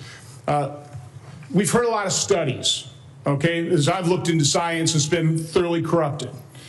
Here's data, and I'd like to enter this sheet into the record. I've been publishing this chart for, since really early 2021, when I'm on, for example, talk radio shows and they talk about this, they get deplatformed, or they were, because all the censorship in the Biden administration. Here's the facts.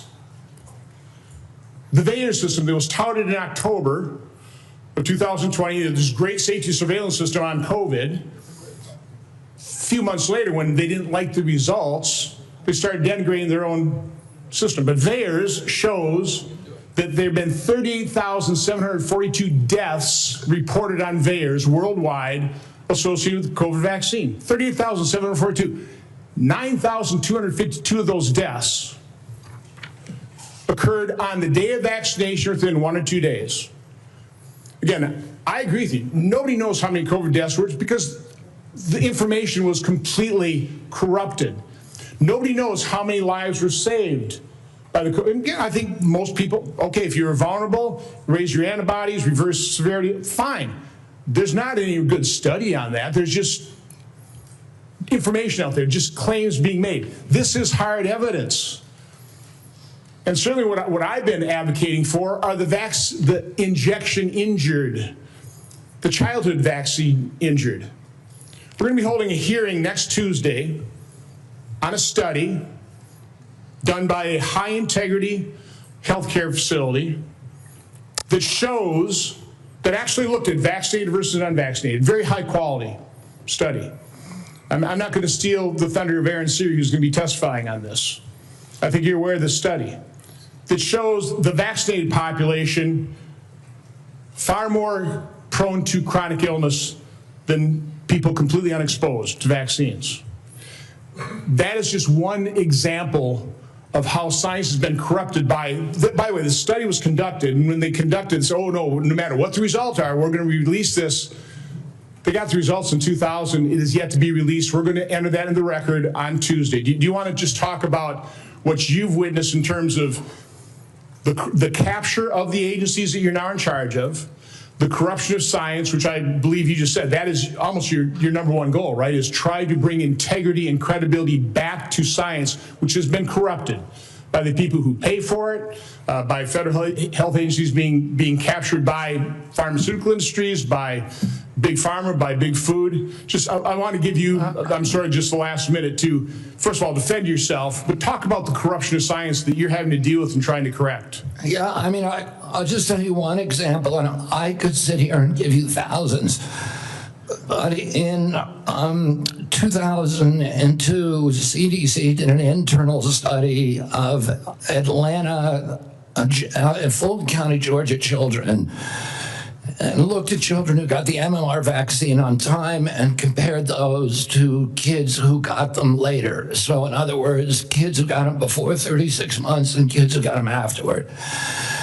The data from that study showed that black boys who got the vaccine on time had a 260% greater chance of getting an autism diagnosis than children who waited. The chief scientist on that, Dr. William Thompson, the senior vaccine safety scientist at CDC, was ordered to come into a room with 4 other co-authors by his boss, Frank DeStefano, who's the head of the immunization safety branch, and ordered to destroy that data. And then they published it without that fact. So you know that story, I know that story, and you know of hundreds of stories like that. It happens all the time. We are being lied to by these agencies, and we're going to change that right now. The letter I received from the Oshkosh business, it would be out of business because of the 50 employee mandate. It's going to be out of business. I just want to enter that in record as well. Without objection. The committee will take a 5-minute quick break here just to allow just a moment of reset here, and then we'll start right back up again in about 5 minutes.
Thank you to everyone.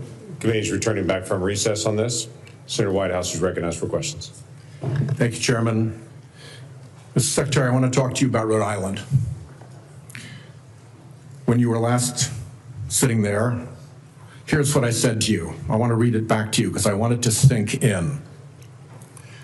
CMS has for years maintained a reimbursement system that the bureaucracy could never explain, never justify, that persistently pays Rhode Island providers less than neighboring Massachusetts and Connecticut providers, a difference of 23 and 26% in our regional healthcare market. Rhode Island's healthcare system is bleeding out because we aren't paid what neighboring hospitals and doctors are paid. And the one act that CMS took on this issue years ago was to make it worse. I raised that with you then. I've raised it since with Dr. Oz. I've raised it with CMMI Director Sutton. I would like to get action from CMS on that. One partial avenue of relief for Rhode Island is the AHEAD program. Rhode Island is a willing voluntary participant in the AHEAD program. Coming behind Rhode Island is Connecticut.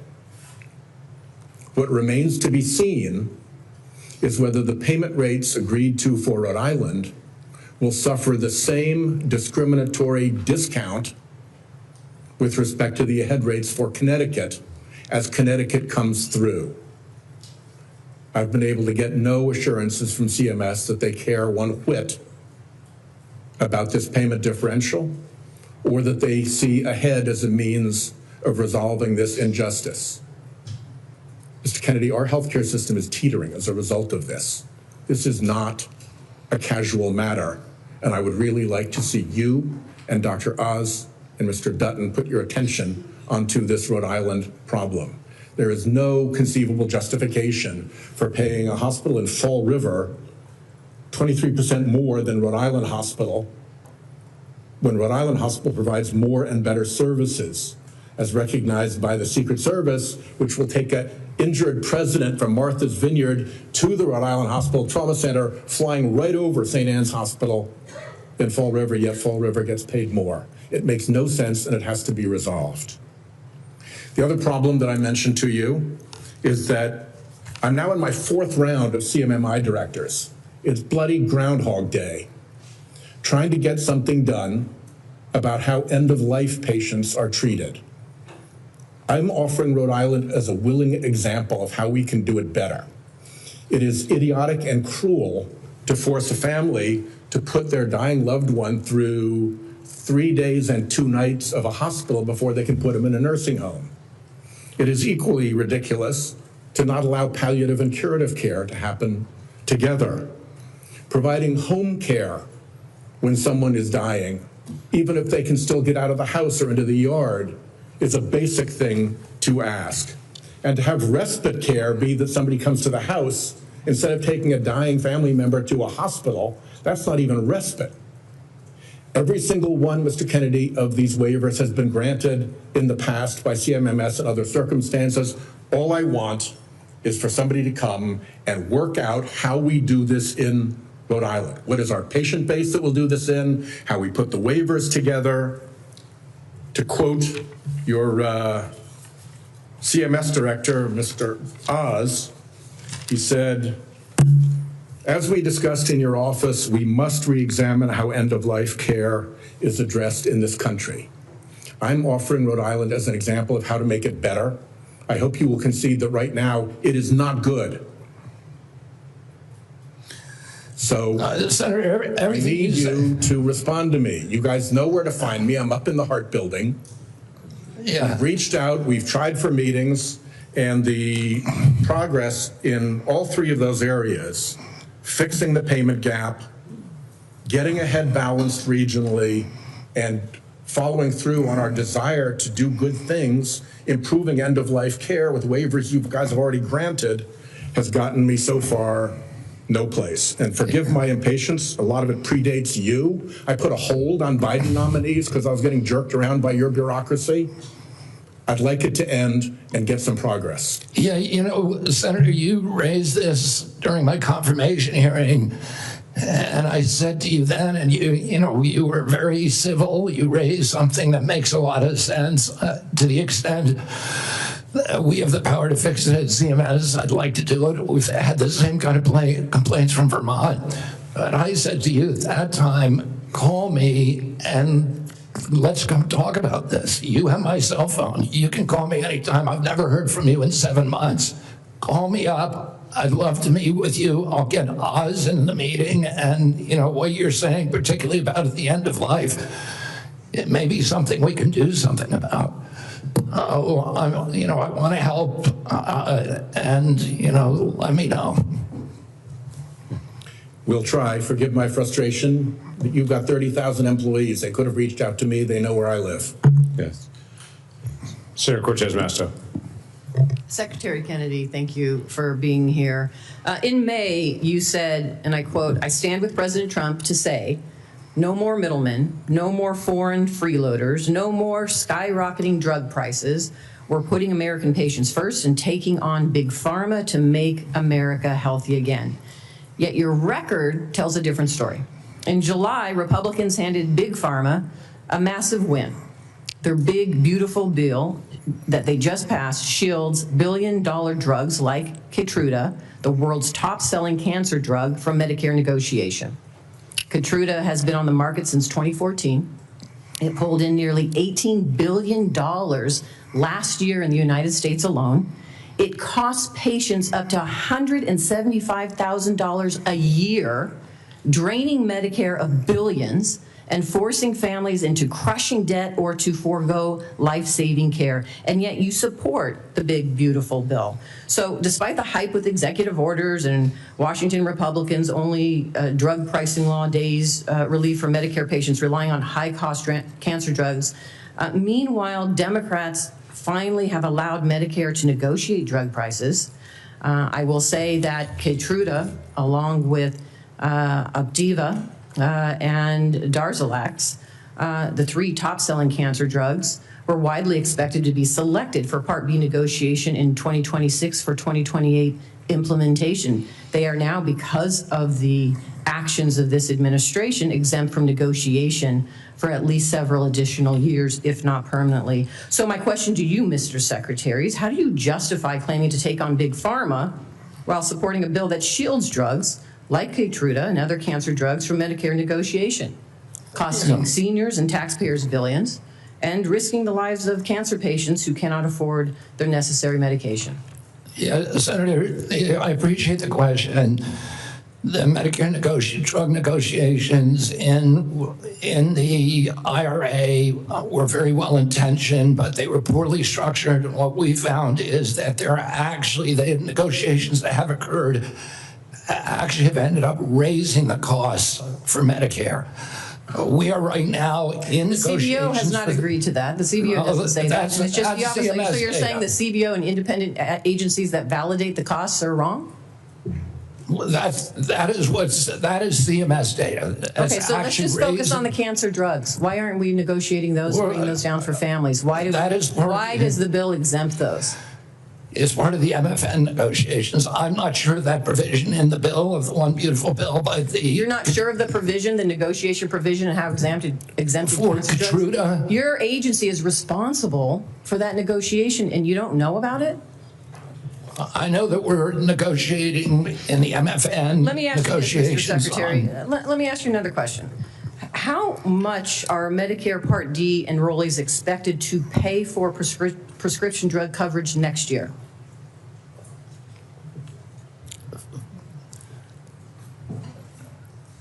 I think that is in debate right now.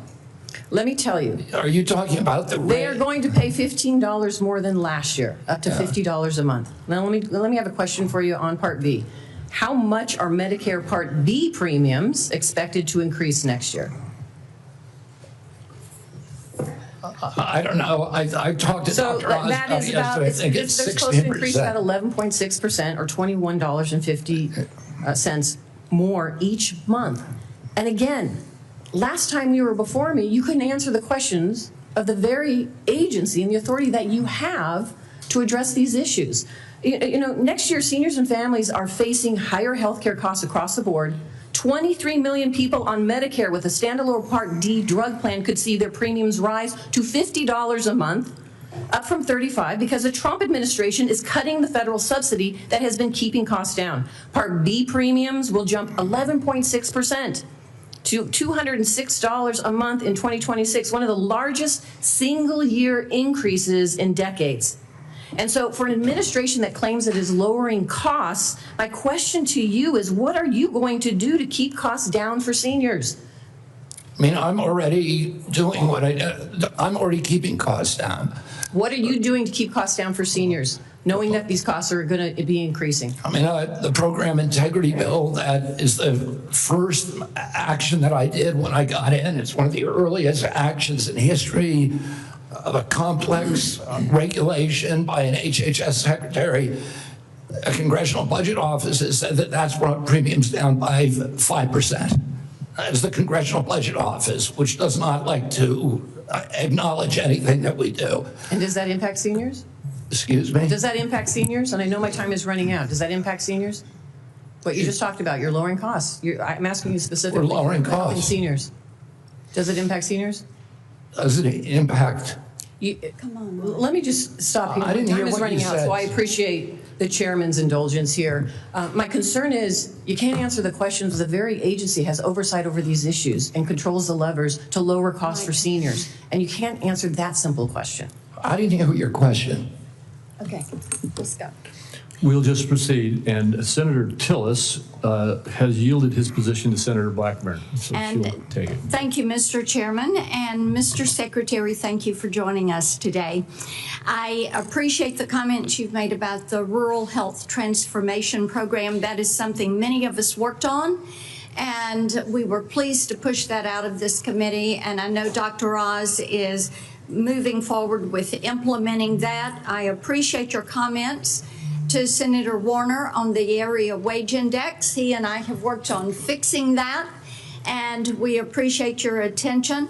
I am delighted to know that you're going to end the revolving door and the conflicts of interest. I have found it so unseemly that people who work with a pharmaceutical or with a big food company then go back over into CDC or NIH or FDA, and then they're signing off on regulation for their former employer and many times their future employer. So we appreciate that. Senator Langford went to you on the PBMs, and as you are aware, my PBM Act that Senator Wyden worked with me on, that made it out of this committee last cycle. And making certain that we keep these rural pharmacies open, making certain that PBMs do not profit above what is their standard service fee, and that they have to disclose all their pricing. That is going to be an imperative. So will you work with us to get that PBM legislation across the finish line and to the president's desk? Yes, Senator, absolutely. Thank you. Interoperability is something that you have announced, a new interoperability framework to better align data sharing principles. And this is important to digital health. And as you're aware, when we passed 21st Century Cures in 2018, the Software Act and that health IT definition is something that I worked tirelessly on to get implemented. So what I want to hear from you is, how does CMS plan to align this new framework with the existing federal framework? And how are we going to be able to move forward with one national policy on interoperability?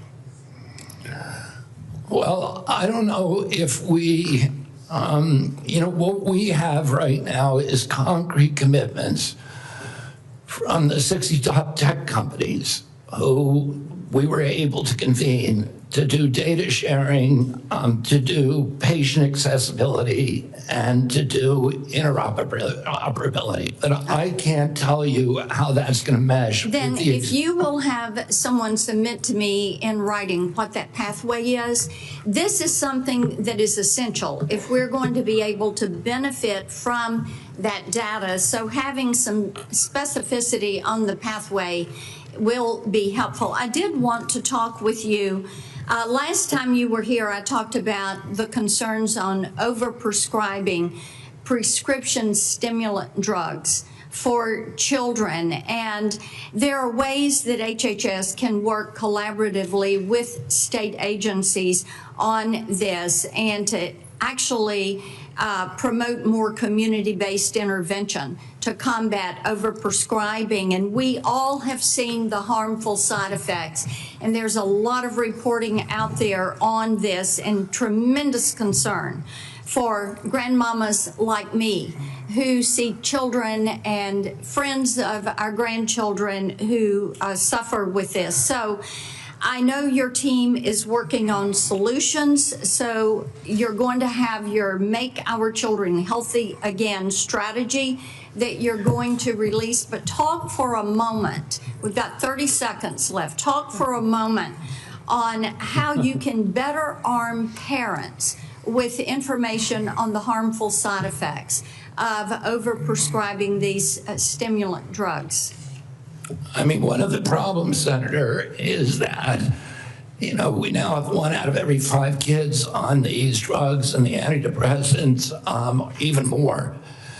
And we know very little about long-term impacts because NIH and CDC have been asleep at the wheel. Right now, we are doing those studies. We're doing extensive studies so that we can warn parents and so that we can force the companies to put labels on their products. And, we'll do whatever we can to show that, just to get data out to the public. That's really what our function is. And to show what the long-term impact of some of these drugs is. Are we actually preventing suicide or are we creating more suicide? And that's something that we don't know the answer to, which is, how did these drugs become so common in our society without us even knowing the answer to those questions? That is malpractice at these agencies, and that is the malpractice that I am going to fix. Thank you. Thank you. Senator Warren. Thank you, Mr. Chairman. So last November, while you were under consideration to become Secretary of Health and Human Services, Mr. Kennedy, you said, quote, if vaccines are working for somebody, I'm not going to take them away. No exceptions, no ifs, ands, or buts. You would not take away vaccines from anyone who wanted them. Then last week, you announced that the COVID-19 vaccine is no longer approved for healthy people under the age of 65. In announcing the change, you said the vaccine will be available for anyone who wants it. Now, obviously, both things cannot be true at the same moment. So let's clear this up right now, Secretary Kennedy. Will you tell America that all adults and all children over 6 months of age are eligible to get a COVID booster at their local pharmacy today? Anybody can get the booster. I'm sorry? Anybody can get it, Senator. Anybody. So you're saying that is now the official rule of HHS. Anybody is eligible to get a booster by just walking into the pharmacy. It's not recommended for healthy people. No. If you don't recommend, then the consequence of that in many states is that you can't walk into a pharmacy and get one. It means insurance companies don't have to cover the $200 or so cost. As Senator Dr. Cassidy said, you are effectively denying people vaccines. We're not going to recommend a product for which there's no clinical data for that indication. Is that what I should be doing? What you should be doing is honoring your promise that you made when you were looking to get confirmed in this job. You're going like this. And that is, you promised that you would not take away vaccines from anyone who wanted them. You just changed the classification of the COVID vaccine. I'm not taking them away from people, Senator. It takes it away if you can't get it from your pharmacist. Well, most Americans are going to be able to get it from their pharmacy for free. Most Americans will be able to get it from their pharmacy No, the free. question is everyone who wants it. That was your promise. I know I didn't. I never promised that I was going to recommend products for which there is no indication. When you said, and I know you've taken $855,000 from pharmaceutical companies, Senator. Did you hold up a big sign saying that you were lying when you said that? Because you are the one who said you would not take them away. Now, Senator Kennedy, I'm not taking them away from anybody. Secretary, you want me to indicate a product for which there is no clinical data? Senator, is that what you want? Secretary Kennedy, you said you wouldn't, and now you did. I'm not taking them away. Everybody can get access to them. No, they can't walk into a pharmacy the way they could last month and get access. It depends on the state. It depends on the states. A year ago, but they can still get it. Everybody can get it. Everybody can get it, Senator. So look, let's move on. You clearly are taking away vaccines. I've seen the list for what's coming up next, and that is the agenda for the next CDC vaccine panel. And first up is ratifying your COVID actions. Second is hepatitis B is on the agenda. So should Americans expect you to take away hepatitis vaccine access as well, even though you promised not to? As I said, I'm not taking vaccines away from anybody. Okay, same answer, right? You're just going to deny that when people can't get access, that you're not taking it away. Then let me ask you, is that the same game you're going to play with me? You want me to recommend every product in the world? No, so that without any clinical trial data. Through on your promises. Yeah, my promise was to give. A month ago, we could get COVID vaccines by just walking. You can still get COVID vaccines, Senator. You are taking that away. No, you are still. You can still get the COVID vaccines, and Medicare will still pay for them, and Medicaid will still pay for them. Tell the head of the CDC that if she refused to sign off on your changes to the childhood vaccine schedule, that she had to resign. No, I told her that she had to resign because I asked her, are you a trustworthy person? And she said no. So if you had an employee who told you they weren't trustworthy, would you ask them to resign, Senator? So I'm sorry, but this is not what she has said publicly. She has said. I'm not surprised about that. So you're saying she's lying? Yes. Every conversation I had with her, there were witnesses. And let me get this straight. This is the same person that less than a month earlier, you stood next to her and described her as unimpeachable. And you had full confidence in her, and that you had full confidence in her scientific credentials. And in a month, she became a liar? Yeah, you should ask her what changed. And by the way, a month ago, you were voting against her. Oh, because you thought she was either incompetent, ineligible, or unsuited to the task. I voted against her because I was afraid she was going to bend the knee to you and Donald Trump. And it looks like she didn't bend the knee, so you fired her. Look, you're putting America's babies' health at risk, America's seniors' health at risk, all Americans' health at risk, and you should resign. Senator Sanders. Just want to pick up on Senator Warren's point. Are you telling us that the former head of CDC went to you, you asked her, are you a trustworthy person? And she said, no, I am not a trustworthy person? She didn't say, no, I'm not a trustworthy person. She said, no.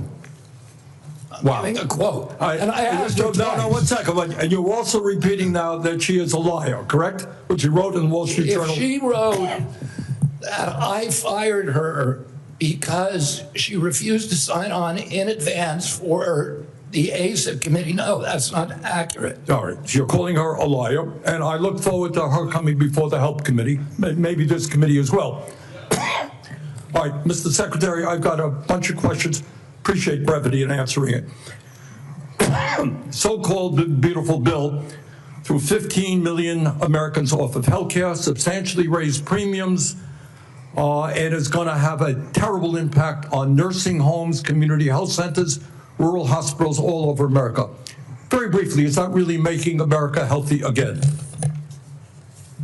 It's going to be the biggest infusion of federal dollars into rural health care in American history. Yeah, you know why? Because you're cutting $150 billion for rural hospitals. You're putting $50 billion back. That's not an infusion. That's a loss of $100 billion. All right, next question. President Trump, who I don't usually agree with, called COVID vaccines, quote, one of the greatest miracles in the history of modern-day medicine that saved tens of millions of lives worldwide. Scientific community agrees with Trump. Lancet study found that it prevented almost 20 million deaths during their first year of use. Secretary Kennedy, are President Trump and the medical community right, or do you still believe that the COVID vaccine was, quote, the deadliest vaccine ever made? No, first of all, I didn't say that. Oh, I said that in terms of affairs reports a while ago. I said today, I think that President Trump should get the Nobel Prize. So who's right? Is Trump in the medical community right, or are you right? President Trump did an extraordinary piece of leadership. Is he right or wrong? Did COVID save millions of lives? As I said, he got Americans back to work. At that time, that particular vaccine, which perfectly matched the virus that was circulating then, and I have no idea how many lives it saved, but it saved quite a few. You know, what I find a little bit weird in this discussion, I'm hearing it over and over again this morning, Mr. Chairman, is we've got the entire medical community on one side. You got the AMA representing hundreds of thousands of doctors, the American Academy of Pediatrics, the American Public Health Association. All of these organizations are telling us that COVID vaccine and vaccines in general are safe and effective. You are casting doubt on that. Who are who are the organizations that are agreeing with you in casting aspersions on vaccines? The primary advisors are Marty McCary, Jay Bhattacharya, Dr. Oz, Vinay Prasad. So you got a few doctors who agree with you, and I'm giving you the Not a few doctors. What you're talking about is there's a big difference, Senator, between established science and the scientific establishment, which has been co-opted by the pharmaceutical industry. Hold on. So you're telling the American people that the American Medical Association, representing hundreds of thousands of people, have been co-opted and that they should not trust their doctors. And the American Academy of Pediatrics, and by the way, just for the record, every single Republican, I don't mean to be political here, Mr. Chairman, has received PAC money from the pharmaceutical industry. Are they all corrupt as well? And I'm telling you, the American Heart Association has been co-opted by the food Everybody but you, Senator. But you know what? When you ran for president, you know, we have a corrupt campaign finance system. Maybe you'll agree with me on that. Okay, you were already president, you got $1 billion behind it. You received $300,000 from people, not from the industry, people in it, as I did, from individuals. You corrupt. President Trump got $3 million. Every Republican got corporate PAC money for the pharmaceutical industry. Democrats as well. Everybody is corrupt, but you? Is that what we're looking at? I don't think so. And I think the issue now... I don't even know what you're talking about. Well, I think you do know what I'm talking about. I don't know what you're talking about. The issue is every time anyone disagrees with you... Are you saying the pharmaceutical industry was supporting my presidential campaign? I'm saying, I don't think so. I'm not saying that. I'm saying that the pharmaceutical industry is a greedy institution which is charging us the highest prices in the world. They are pervasive. But to suggest that every institution, the AMA, the pediatrics people, is corrupt because they disagree with you is an insult to the American people. Listen, people disagree with me all the time. I have arguments in my agency, heated arguments every day with Jay Bhattacharya, with Marty McCary, with Dr. Oz. You have given the names of a few people. I have given you the names of organizations representing hundreds of thousands of doctors and scientists. I yield, Mr. President. Senator Tillis. Thank you, Mr. Chair. Secretary Kennedy, thank you for being here. A couple of times you asked people if they were making a statement or a question. What I think I may do, just to give you a breather, is to make a statement with a lot of questions. And just for the record, I'd like for you to have the opportunity to have your staff respond. I can't conclude from the discussion today where you are on warp speed. So I would like the definitive statement on on exactly where you are.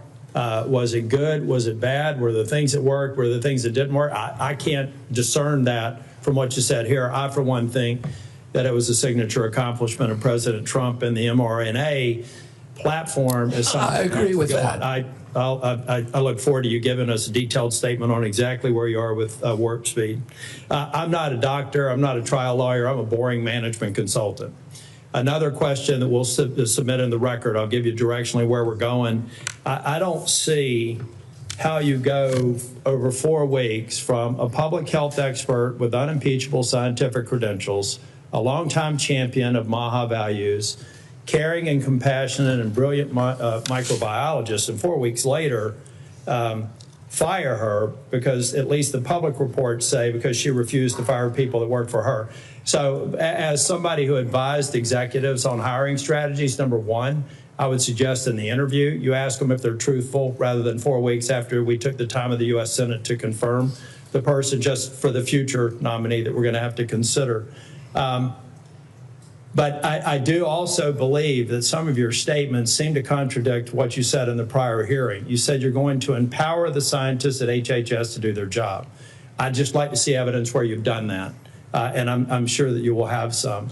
You will do nothing that makes it difficult or discourages people from taking vaccines. There seem to be several reports that would seem to refute that, but I'd rather you just respond to it. I'm not going to come here and impose my belief over any of yours. That, again, seems to be contradictory to the firing of a CDC director, the canceling of mRNA research contracts, firing advisory board members, attempting to stall NIH funding, eliminating funding for the I think $500 million for further mRNA research, and just want an answer for it. On HR 1, I believe you know my concerns about HR 1. I've had several meetings with, and HR 1 is the big beautiful bill, OB3, whatever the brand is. But I'm still, I've got an office with 60 staff, including half of them in state office. I've had 3 different estimates of the economic impact on the state of North Carolina. Can I get your comment? And I have been looking for somebody that's far more resourced than an office of 30 people up in here in D.C. to disprove my estimates with respect to the impact on North Carolina, period. And I've yet to have anybody. I would love to be embarrassed and be wrong, but I would like to get your commitment for people to tease through the numbers that I provided before the vote on HR 1 that says that if you normalize 3 independent estimates across a broad spectrum, $25 billion over 10 years. I don't need your response now. I want somebody to destroy my estimates, because to this point, the most resourced health agency in the world has only given me word salad responses, and I need that so that we can prepare for the response. $25 billion over 10 years is half of the rural relief fund over 5 years. And so we just need to have that fact as a matter of policy so that we can go in North Carolina and absorb it. And I know every state's different, and I'm assuming every one of my colleagues here have done the math for their states, not focused on that. But I want you to destroy my estimates if they're in fact wrong, and I want you to acknowledge them if in fact they're right. That will come into question as well. Mr. Kennedy, you've stated multiple times in response to other members' questions that that scientists were lying. We'll go back to the record in cases where you've said that. I'd just like to see the scientific evidence to substantiate that. I'm going to stipulate that you were honest and you had research behind it. We'll go back and figure out what scientific studies you believe are founded on lies and not scientifically viable. And then finally, I just want to give you an opportunity. Apparently in the exchange with Senator Bennett, you said you agreed with Dr. Levy's statements, who said that the mRNA vaccine caused serious harm, including death, particularly in young people. They said you agreed with that comment. Did you agree with that comment or not? I think that's true, yes. Okay, thank you. Thank you, Mr. Chair. Thank you, Mr. Tillis. We now have Senator Smith. You're recognized. Thank you, Mr. Chair. So, Mr. Kennedy, I have sat here for the last many minutes, and listened carefully to your testimony. And I think actually Senator Tillis laid out so many of the ways that what you have said has contradicted yourself and others. It's, I mean, I don't even know where to start. So I'm going to start here. Over the last 8 months, you have claimed to make America healthy again. But in actual fact, you have led the charge in the Trump administration to destroy what is best in our healthcare system. And your denials and your evasion and your lies here do not change that. You are the Secretary of the Health and Human Services, yet you're trafficking in these fringe idea and discredited theories that are completely out of step with the scientific consensus. And you seem to be willing to say anything in the moment, even if it's untrue. So last time you were before Congress, Secretary Kennedy, you claimed, and I quote, "I have never been anti-vax. I have never told the public to avoid a vaccination." But in a podcast, you said the opposite. You said there's no vaccine that is safe and effective. So that sure sounds anti-vax to me, Secretary Kennedy. So let me ask you, when were you lying, sir? When you told this committee that you were not anti-vax, or when you told Americans that there's no safe and effective vaccine? Both things are true. Oh, so more denial, more back and forth. I mean, here's what I know. Here's what I know. Let me explain why, Senator. You just No, want actually, I want you to listen to me. Okay, go ahead. I want you to listen to me, because I've been listening to you. You said that ACIP is an independent panel after you stocked it with your picks. You said that you want evidence-based science, but it seems that what you mean is evidence that supports your view, not the scientific consensus. I mean, you dared to sit there and call my colleague from New Hampshire a liar when she presented you with facts that don't support your view of the world. It's incredible. But let me move on. Just last week, in the days after the tragic shooting at Annunciation Catholic School in my home state of Minnesota, you went on Fox News blaming school shootings on antidepressants. You have no evidence of that because you have no evidence of a connection. And you want to talk about... You're just saying something. You're just making stuff up. You know, this is what you say, right, Secretary Kennedy? When someone presents you with information that does not fit... I did not blame that shooting. I have no idea whether... I have no idea, and I never said that. You're making it up. You're twisting. Yeah, you are. Secretary you are being Kennedy, dishonest right now. If you want to talk about mental health and gun violence in this country... If you want to talk about mental health and gun violence in this country, we should be talking about that, because that's what the parents of Annunciation School You don't want to talk. You want to harangue, and you want to politically. You want to have partisan politics. I want to actually solve these problems. Ms. Secretary Kennedy, what the Trump administration is doing right now is making it harder for people in this country to get access to mental health care. So don't talk to me about solving the mental health care crisis when you are making it harder. You cut Medicaid, which is the #1 payer for mental health care services in this country. You decimated the agency at Health and Human Services that focuses on mental health and substance abuse. That's what states count on. They're cutting their services to schools as a result of that. Several years ago, in a bipartisan way, Congress came together and passed the Safer Communities Act, which made important investments in mental health care and did some important, though small things, to reduce access to guns. What do? You propose cutting that funding. This is what we're talking about in your leadership in the Department of Health and Human Services. If you want radical transparency, as you talk about, I mean, take a look at what you are doing. And, you know, I've heard a lot about MAHA today while we've been here. There's a lot of Americans, Secretary Kennedy, who trust you, who believe what you say, especially when you say you're standing up to corruption. And I think that they need to know, you apparently have a lot of influence with President Trump. Did you ask him not to roll back these regulations that are stopping the big corporations from dumping heavy metals and endocrine disruptors into our soil and water? I mean, there's no evidence that you have been even opposing that.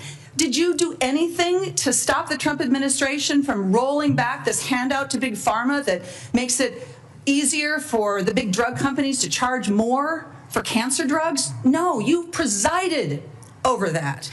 I mean, it's stunning, really, what's happened over the last 8 months. It's stunning to me.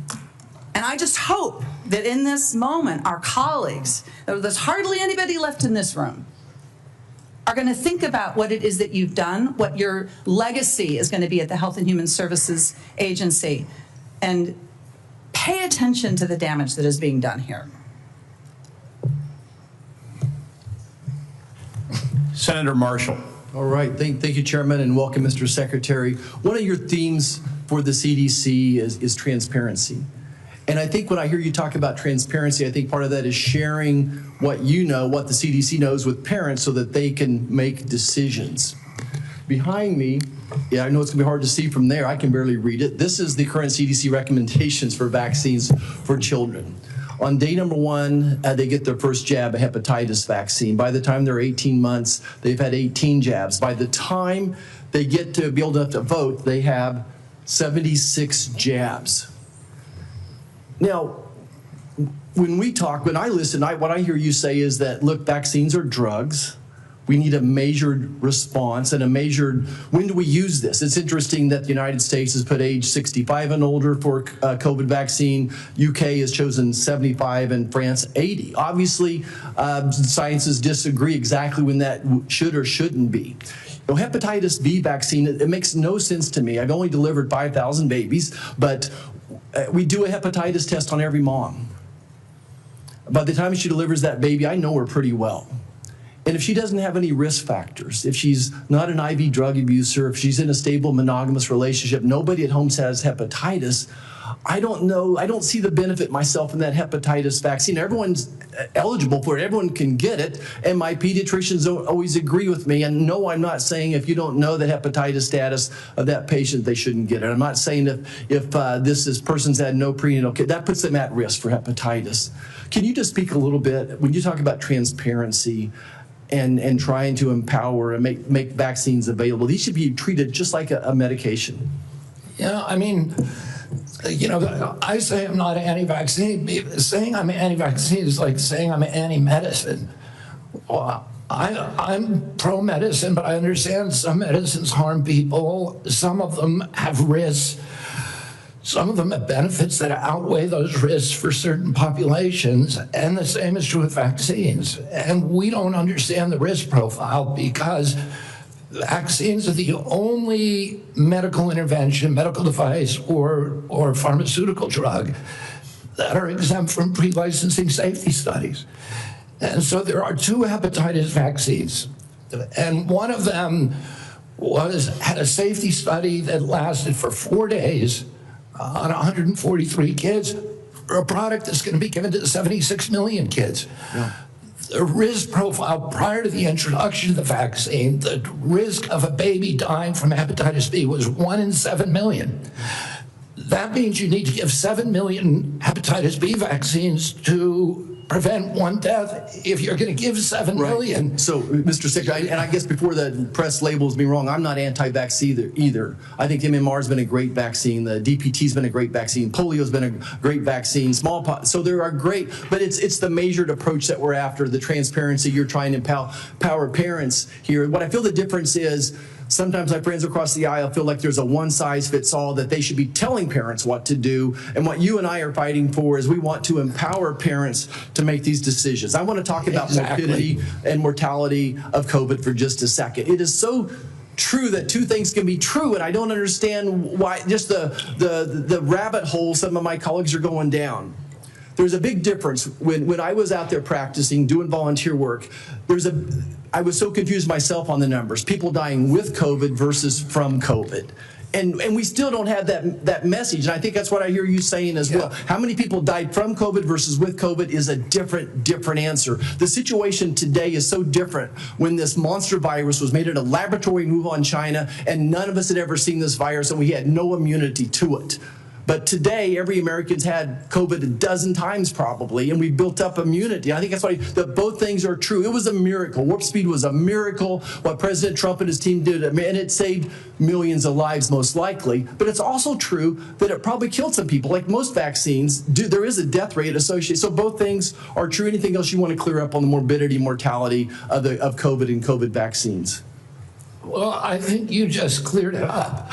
You know, The COVID vaccine was critical. President Trump's leadership got it to us when our society was locked down and allowed us to open up. It was, as I said, perfectly matched to a virus that was new in the experience of humanity. And so it was a miracle. Right now, we're dealing with completely different circumstances where the virus has mutated, where it's much less dangerous, where there's a lot of natural immunity and herd immunity. And so the calculus is different and it's complicated. And, you know, if you just want to turn everything into a soundbite, it makes it, you know, you can't have a grown-up conversation. But, you know, there were more reports to VAERS, which is the only surveillance system that we have, of injuries and deaths from that vaccine that all vaccines put together in history. So we have to acknowledge that there was a cause. We acknowledge that there was a benefit. We can't quantify either one because of the data chaos at CDC, and that's all I'm saying. And they think I'm being evasive because I won't make a kind of a statement that's almost religious in nature. Did it save 1 million lives? Well, there's no data to support that. Or maybe data, you know, there's no study that there's modeling studies, there's faulty data. I'm not going to sign on to something if I can't do it to a scientific certainty. It doesn't mean that I'm, you know, anti-vax. It just means I'm pro-science. Thank you. I yield back. Thank you. Senator Lujan. Thank you, Mr. Chairman. Secretary Kennedy, Dr. Daskalakis, who recently resigned as director of the National Center for Immunization and Respiratory Diseases, his resignation letter stated he and his team were never allowed to brief you. I'm curious who you're listening to, since it's clear you're not listening to qualified experts like Dr. Daskalakis. Can you give the committee the name of the person? I don't consider Dr. Daskalakis. Mr. Secretary, the question that I have for you is, can you give the committee a name of who you're getting briefed by? I'm getting briefed by all the time by CDC. Just a name. Dr. William Thompson's one name. Thank you very much, sir. Now, but I can get you a whole list of others. It's on my schedule. Mr. Secretary, that's not a hard question. You know a lot of answers. I'm not being evasive. Okay, then you answered it. Let's go on. Now, you said that you're soon going to release a study claiming to reveal the cause of autism, timed unsurprisingly with the upcoming ACIP meeting to justify taking vaccines from Americans. Now, as you know, autism affects millions of children. So I guess you'd have the nation's top medical experts working on this. Mr. Kennedy, you hired a man named David Geyer to conduct this study. Is that correct? No. Is Mr. David Geyer working for HHS? He's a contractor, but he's not conducting a study. He's a contractor? He's a contractor. Do you know who works for you, Mr. Kennedy? Yeah. Do you know that Mr. Geyer is listed as a HHS on the employee directory as a senior data analyst, not a contractor? He's a contractor. He's not an SGE. So is your website wrong? He's not an SGE. I don't know what. I'm going to pull up the website for you. He's a contractor. If the website says he is a senior data analyst, will you at least admit to the committee? Well, I don't know if wrong? a contractor can be classified as a senior data analyst or not. Is Mr. Geyer a doctor? No. Did you know he never went to medical school? He's not practicing medicine. Did you know that he got caught in Maryland and was charged for practicing medicine without a medical license? He was charged by a medical board. He sued the medical board, and the medical board was found to have acted in actual malice and was fined $2.6 million by a judge in Maryland for doing that. See, so you choose to know a lot when you want to know a lot. It's incredible, Mr. Kennedy. Senator, you're ridiculous. So here's the question I have. You brought him in to do this study. I think there's no question about it. I told you he's not doing a study. Is he participating in the study? No. Is he doing any analysis in regards to this study? No. What he's doing is getting access to the Vaccine Safety Data Link, which is the biggest repository for vaccine information that your friend would not give us for 7 months. For Mr. 7 months. Secretary, let me ask you this question, just because you know the answer. What is Mr. Geyer doing? He is the only one, because Congress ordered CDC to open up the VSD to him in 2002. He's the only outsider who's ever seen it. So because CDC will not give us, they have Mr. Secretary, is he participating in this then? No, he but is. You just said he's the only dude that knows what's going on here. Do you want me to explain it to you, Senator, or do you just want to showboat? I'll submit You this. just want to showboat for your ads, or do you want to hear a real answer to your question? Mr. Secretary, you choose to know answers to questions with some colleagues. I'm willing to give you the answer. I'm willing to give you the answer. Mr. Secretary, someone should have asked you, maybe President Trump should have asked you, are you a trustworthy person? And we should have waited for an answer then. Let's move on. I don't even know what you're talking about. You're talking gibberish. Mr. Secretary, let me speak slowly and clearly so that you can understand me through my New Mexico accent. And then give me a chance to answer. Does this help? Can you understand me? Yes. Appreciate that. Mr. Secretary, yes or no, did you hire Mr. Geyer to do this study? No. Mr. Chairman, well, let me ask, maybe we'll just get a good answer here. Mr. Secretary, will you commit to sharing the protocols used for the autism study with Congress and to the public? They're public.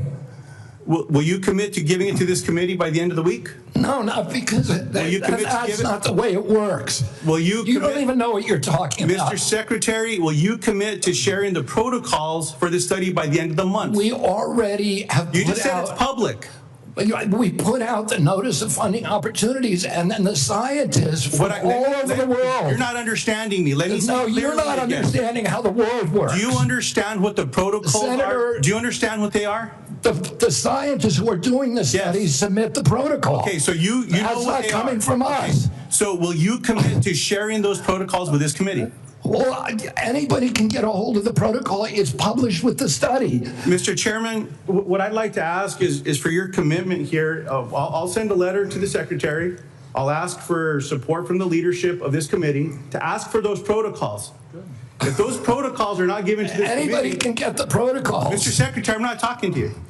Mr. Chairman, if the protocols are public, we can work with you. What I'm asking, Mr. Chairman, is that if those protocols are not given to this committee, I'm asking for your agreement that we follow through with a subpoena to get them. No, I will not agree to a subpoena anything. Let's see what happens. Mr. Chairman, you'll help me get them if they're available publicly? Yes. I appreciate that, Mr. Chairman.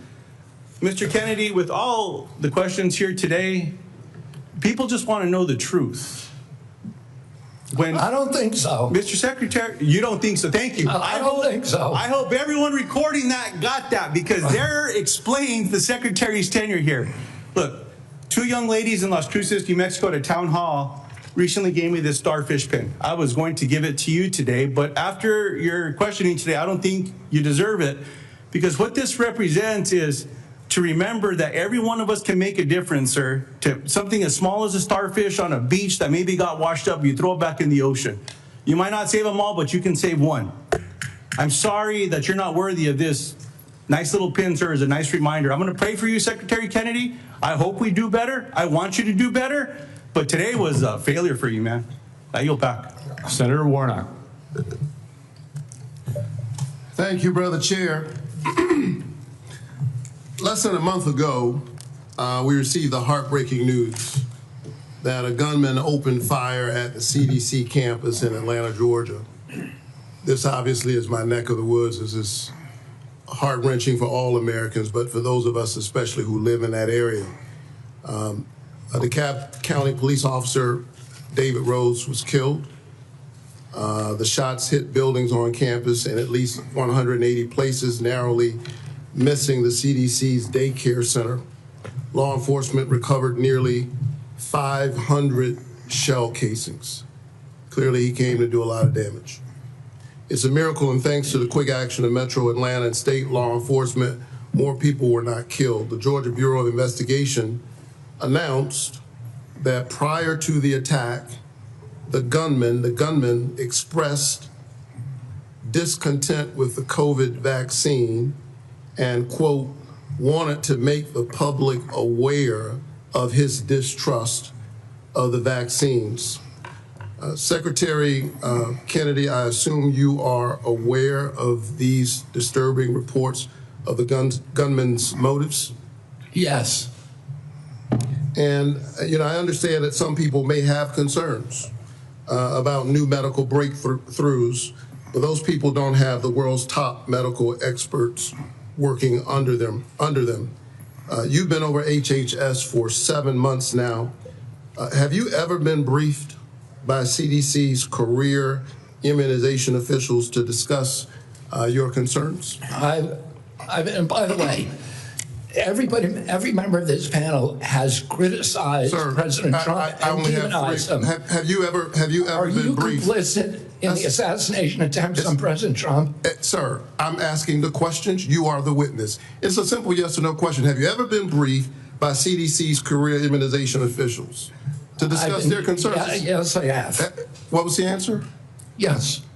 You have been briefed by CDC officials, the career immunization officials, to express your... The senior vaccine safety scientist, for example. Have you ever been to the CDC as secretary before the shooting on August 8th? Have I ever been there as secretary? Have you been there as secretary before the shooting? No. Okay. Let's return to the shooting and the aftermath. Secretary Kennedy, I'm about to ask you a series of yes or no questions about the events of the past month.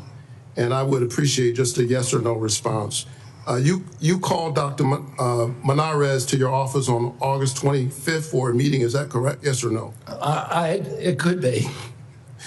I just don't know the date. I'd have to check my calendar. Was Jim O'Neill the man you just appointed as acting director of CDC in the room on whatever date you met with him, since you can't recall? Was he in the room when you met with Dr. Manarez? In that meeting, did you criticize Dr. Manarez for her statements to CDC following the shooting where she said, quote, misinformation can be dangerous? I don't believe so. I have no record. You don't believe you criticized her? Oh, I criticized her. Did you criticize her? Did you criticize her? I don't even. Did you criticize her for her statements to CDC workers following the shooting? Did I what? Did you demand that she fire career scientists or public experts at the CDC? Yes. Did you demand that she accept the recommendations of your hand-picked vaccine advisory panel without further review by career CDC scientists? No, I did not. You didn't ask for her commitment ahead of time that she would accept the recommendations from the advisory panel? You're denying that? What I asked her about is she had made a statement that she was going to not sign on, and I wanted clarification about that. Did you tell her to accept the advisory panel's recommendations? I told her I didn't want her to have a rule that she's not going to sign on to it. Did you say that the CDC was, quote, the most corrupt federal agency in the history of the world?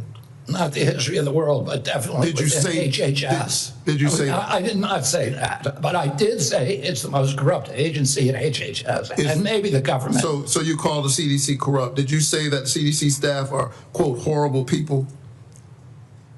Horrible people? Did you say that they're killing children and they don't care? No. Okay, I think that we all have a history of listening to you and these answers, but you're on the record for a number of these statements. Despite your lack of credentials and expertise, clearly you have an agenda. It is a threat to the public health of the American people. It's clear that you are carrying out your extremist beliefs, which is why you attempted to fire Dr. Manarez. Sir, we're the sickest people on earth. I'm speaking. How am I a threat? Secretary Kennedy, for the first time, we're seeing deaths from children from measles. We haven't seen that in 2 decades. We're seeing that under your watch. You are a hazard to the health of the American people. Can I respond?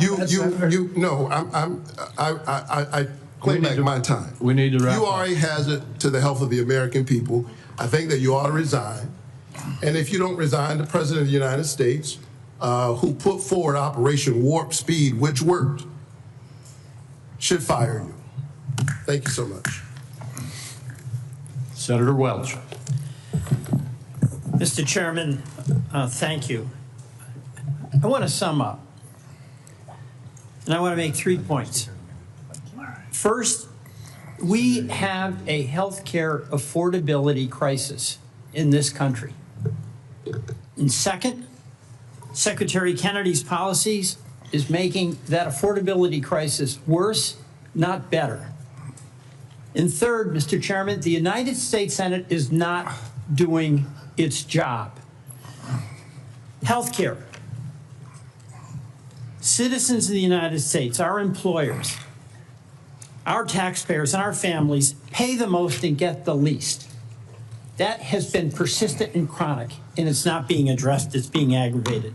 Let me be specific. In Vermont, a family of 4 that makes $82,000 in income with premium support on Obamacare now pays $6,970 for their health care premium. That is going to increase $23,000 to $30,000. That is unaffordable, it's shocking, and it's cruel. The big beautiful bill that we're talking about, Vermonters are going to lose 45,000 families lose health care.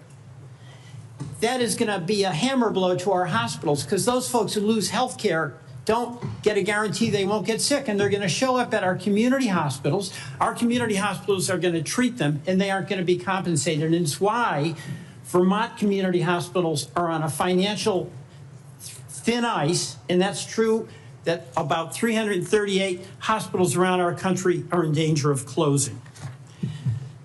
Second, Mr. Chairman, I believe the Secretary made assurances to this committee, and he has not kept the promises he made.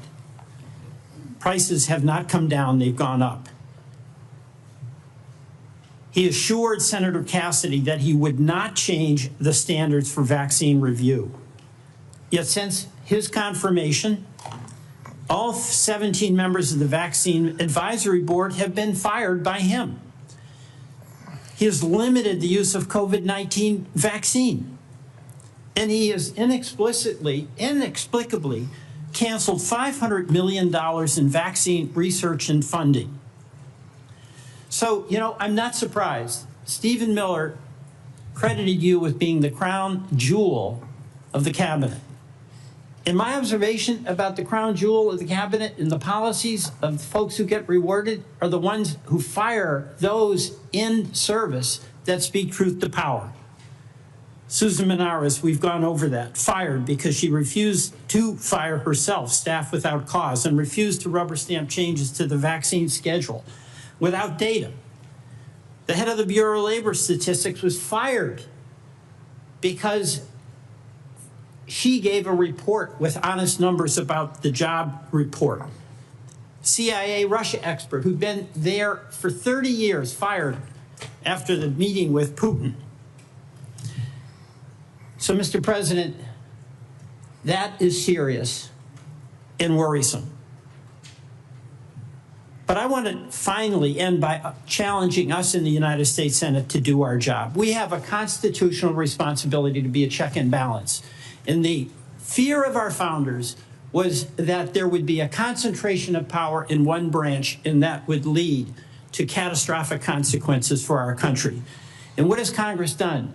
On oversight and advice and consent, we have confirmed a vaccine denier. On tariffs, we've given up our constitutional responsibility. On appropriations, we're bending the knee to an administration that is rescinding and decided what to spend and what not to spend, despite what our law in a bipartisan way was passed. We cannot cede power, and there are consequences. A crumbling healthcare system, a deficit exploding, and our allies losing faith in us. You know, Mr. Secretary, in the past, you have accused some of my colleagues of being in the pocket of pharma shills. You did that with Senator Warren today. You've done it in the past with Senator Bennett and Senator Sanders. You are not a pharma shill. But I believe we have to fight pharma and bring down the prices. And Senator Cortez Masto spoke about the legislation that we now have that would reverse the $5 billion handout to big pharma in the one big beautiful bill. And when I leave today, with Senator Wyden, we are going to go to the floor and seek unanimous consent to pass our legislation that would reverse that giveaway. And I ask you to put your policy in your body where your mouth is, and join us in supporting that bill to restore price negotiation power so those pharma prices can come down from being the highest in the world to something within range of reason. Mr. Chairman, I yield back. Thank you very much. Senator Young. Welcome to the committee, Mr. Secretary. It's my intention not to raise my voice and to give you an opportunity to respond to an inquiry. I'm going to begin with long COVID. It shouldn't be a surprise to you. During each of our meetings, we've discussed my interest in making sure our government does its part to address this challenge, which afflicts, by most recent estimates, over 20 million Americans. They have been diagnosed. There are a number of others we know that go undiagnosed. Over 400 million people worldwide suffer from this at a cost of $1 trillion a year, which is roughly 1% of global GDP. This, we know, has had impacts on participation in the workforce, therefore our own GDP. So it's serious on a number of fronts. It's my hope we can come up with some therapeutics for this condition. One of the real barriers to that is seeing that we are able to launch more clinical trials. I want to get your update on how the clinical trials are going, what plans you might have in the works to increase the number of clinical trials as it pertains to long COVID. Yeah, Senator, there was a project funded, a long COVID project at NIH. There was a huge amount of money spent on it. It yielded nothing. And I agree with that. Right, and I think you know that we are doing now a different approach. We're launching a long COVID consortium. We're bringing together the best doctors in the country who have developed reputations for being able to treat long COVID. And one of them is a doctor that actually... Dr. Bruce Patterson. Yeah, Bruce Patterson, and then Dr. Jordan Vaughn, also from Florida. There's a number of them who are doing spectacular things where patients are reporting extraordinary progress. We want to get them all involved, all in one room. We want to identify the protocols that are working. This is something that did not happen during COVID. It was all ivory tower science, and the doctors who are on the ground were ignored. The same thing happened during the HIV crisis. Yes. And we're trying to do something different. Which so my time's limited. You mentioned ivory tower. And so that's a segue into a statistic that I've become familiar with over the years. It takes roughly 18 years for proven interventions, pharmacological or other types of medical interventions, to make their way out into the field.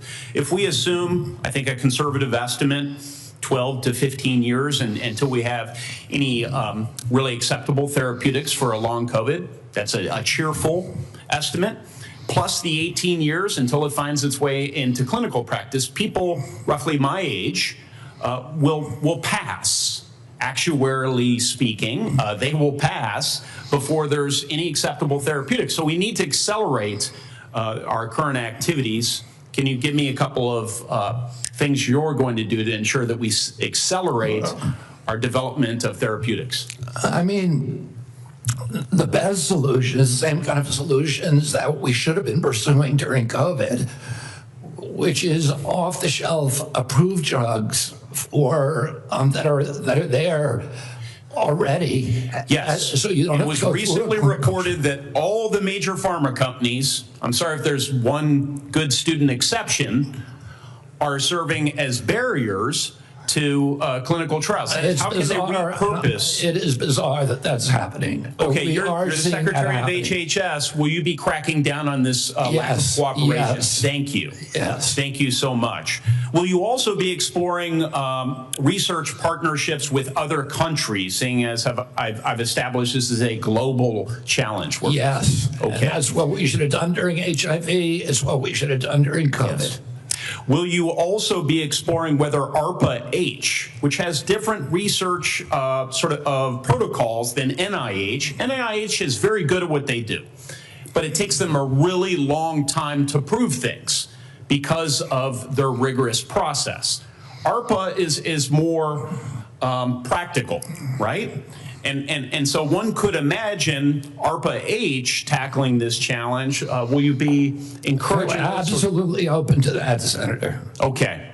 Will you be working with me and other members of the committee on your aggressive strategy as it continues? Yeah, and looking for good ideas everywhere. Okay. The last thing I'd like to briefly touch on with the chairman's indulgence is just recognizing the president's leadership as it relates to the appropriate use of civil commitment to deal with homelessness challenges, mental health challenges, et cetera. He's taking a look at these practices. This can be a difficult conversation for so many of us, but I think it is worth considering whether government can play a more assertive role in helping people off the streets who have serious mental illness get off the streets, receive the sort of treatment they really need to be healthy.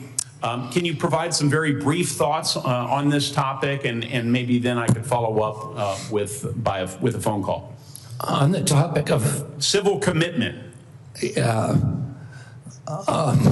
We can follow up, Mr. It's mainly Secretary. happening in the States, so I want to hear your ideas on it if there's something that you think. Yeah, I think the president said, you know, we ought to take a look at it. If there's somebody in 20-degree below zero temperatures consistently in Washington, D.C., and they're believed to perhaps have mental health challenges, might we consider how to offer them care in and you know, in a controlled setting rather than allowing them to freeze to death? Might that be humane as we consider perhaps application of our could laws? follow up on that with Yeah. All right. And Mr. Secretary, you've been here just like a minute or so under 3 hours. We appreciate that. We're not quite done yet. Senator Wyden has asked for one more round, so I said he, as the ranking member, should have the right to have one more round of 5 minutes for himself. And so, Senator Wyden, why don't you go ahead? Mr. Secretary, we'll keep this brief. I want to ask about mifepristone. I was the first member of Congress to hold a hearing on this drug, which now has served more than 7.5 million women. And of course, it is used for reproductive health and medication abortion. It has been documented again and again as safe, and people say safer than Tylenol. And the reason that I'm asking the question is that I'm getting reports that you've said you're going to conduct a complete review of mifepristone's safety, and what we're hearing is it's not based on new clinical trials or data from the scientific community, but on one reviewed paper that's not a peer-reviewed paper by a political organization and Project 2025 sponsor whose stated mission is to advance an anti-abortion agenda. So what I'd like to hear today is for you to say that you'll commit that your best scientists, without bias, will be permitted to conduct this entirely unnecessary safety review. I don't see any evidence for it. You've called for it. But what I'd like to do is make sure that it's done right, and I'm very troubled by what I've heard about it. Your thoughts? You have my commitment. Okay. That'll be good science and good scientists. Okay. We'll get back to you to talk about specifically how that's going to play out, but I appreciate that. Okay, one last point for you, Mr. Chairman. I'm going to ask unanimous consent to enter into the record declaration by these kids, you know, some of them very young, who in the middle of the night, we were told by whistleblowers, are being whisked away and the like. And what I'd like to enter into the record are statements by these kids that we have learned about, and also a memo prepared by the Guatemalan government outlining the deportation effort into the record. We've been able to obtain that, and I think it's an important part of the debate. And with that, I beat my time of 5 minutes. All right, without objection. Thank you very much, Senator Wyden. And we are now at the point where I'll just make a couple of very brief personal closing remarks, and then I've decided, Mr. Secretary, I said at the outset of this hearing it was going to be some partisan battling going on. That is something that's very obvious to anybody who's paid any attention to what's happened in the last 3 hours. There were several times that you were cut off or I had to cut you off because we needed to keep moving along. And I'm not suggesting that you need to or should, but if there's anything that you felt you didn't have a chance to say, if you could briefly say it now, or if you would like, you'll have the opportunity to submit written responses to questions, which I'm going to reference in a minute, and you could make any further statements that you would like to make at that point. But I think I'll have mercy on everybody here and let us adjourn. All right. Wise choice. Let me just say now that senators will be allowed to submit questions to you for the record by next Thursday, September 11th, by 5 p.m. And I just want to say, Mr. Secretary, during former Secretary Becerra's tenure, responses to these kinds of questions for the record were not delivered in a timely manner. And the example I'm going to give you is that on March 22, 2023, he got questions. He answered in February 22, 2024, 11 months later. A year seems excessive. And I'm going to ask you and your team to not follow the precedent set by Secretary Becerra, and instead to respond as promptly as you can to the questions for the record that you receive. I asked that of every single nominee, and you may or may not recall, you've probably already told me you would do that in your nomination hearing. But with that, once again, to my colleagues, the deadline for submitting these questions for the record is September 11th at 5 p.m. And hearing nothing further, this hearing is adjourned.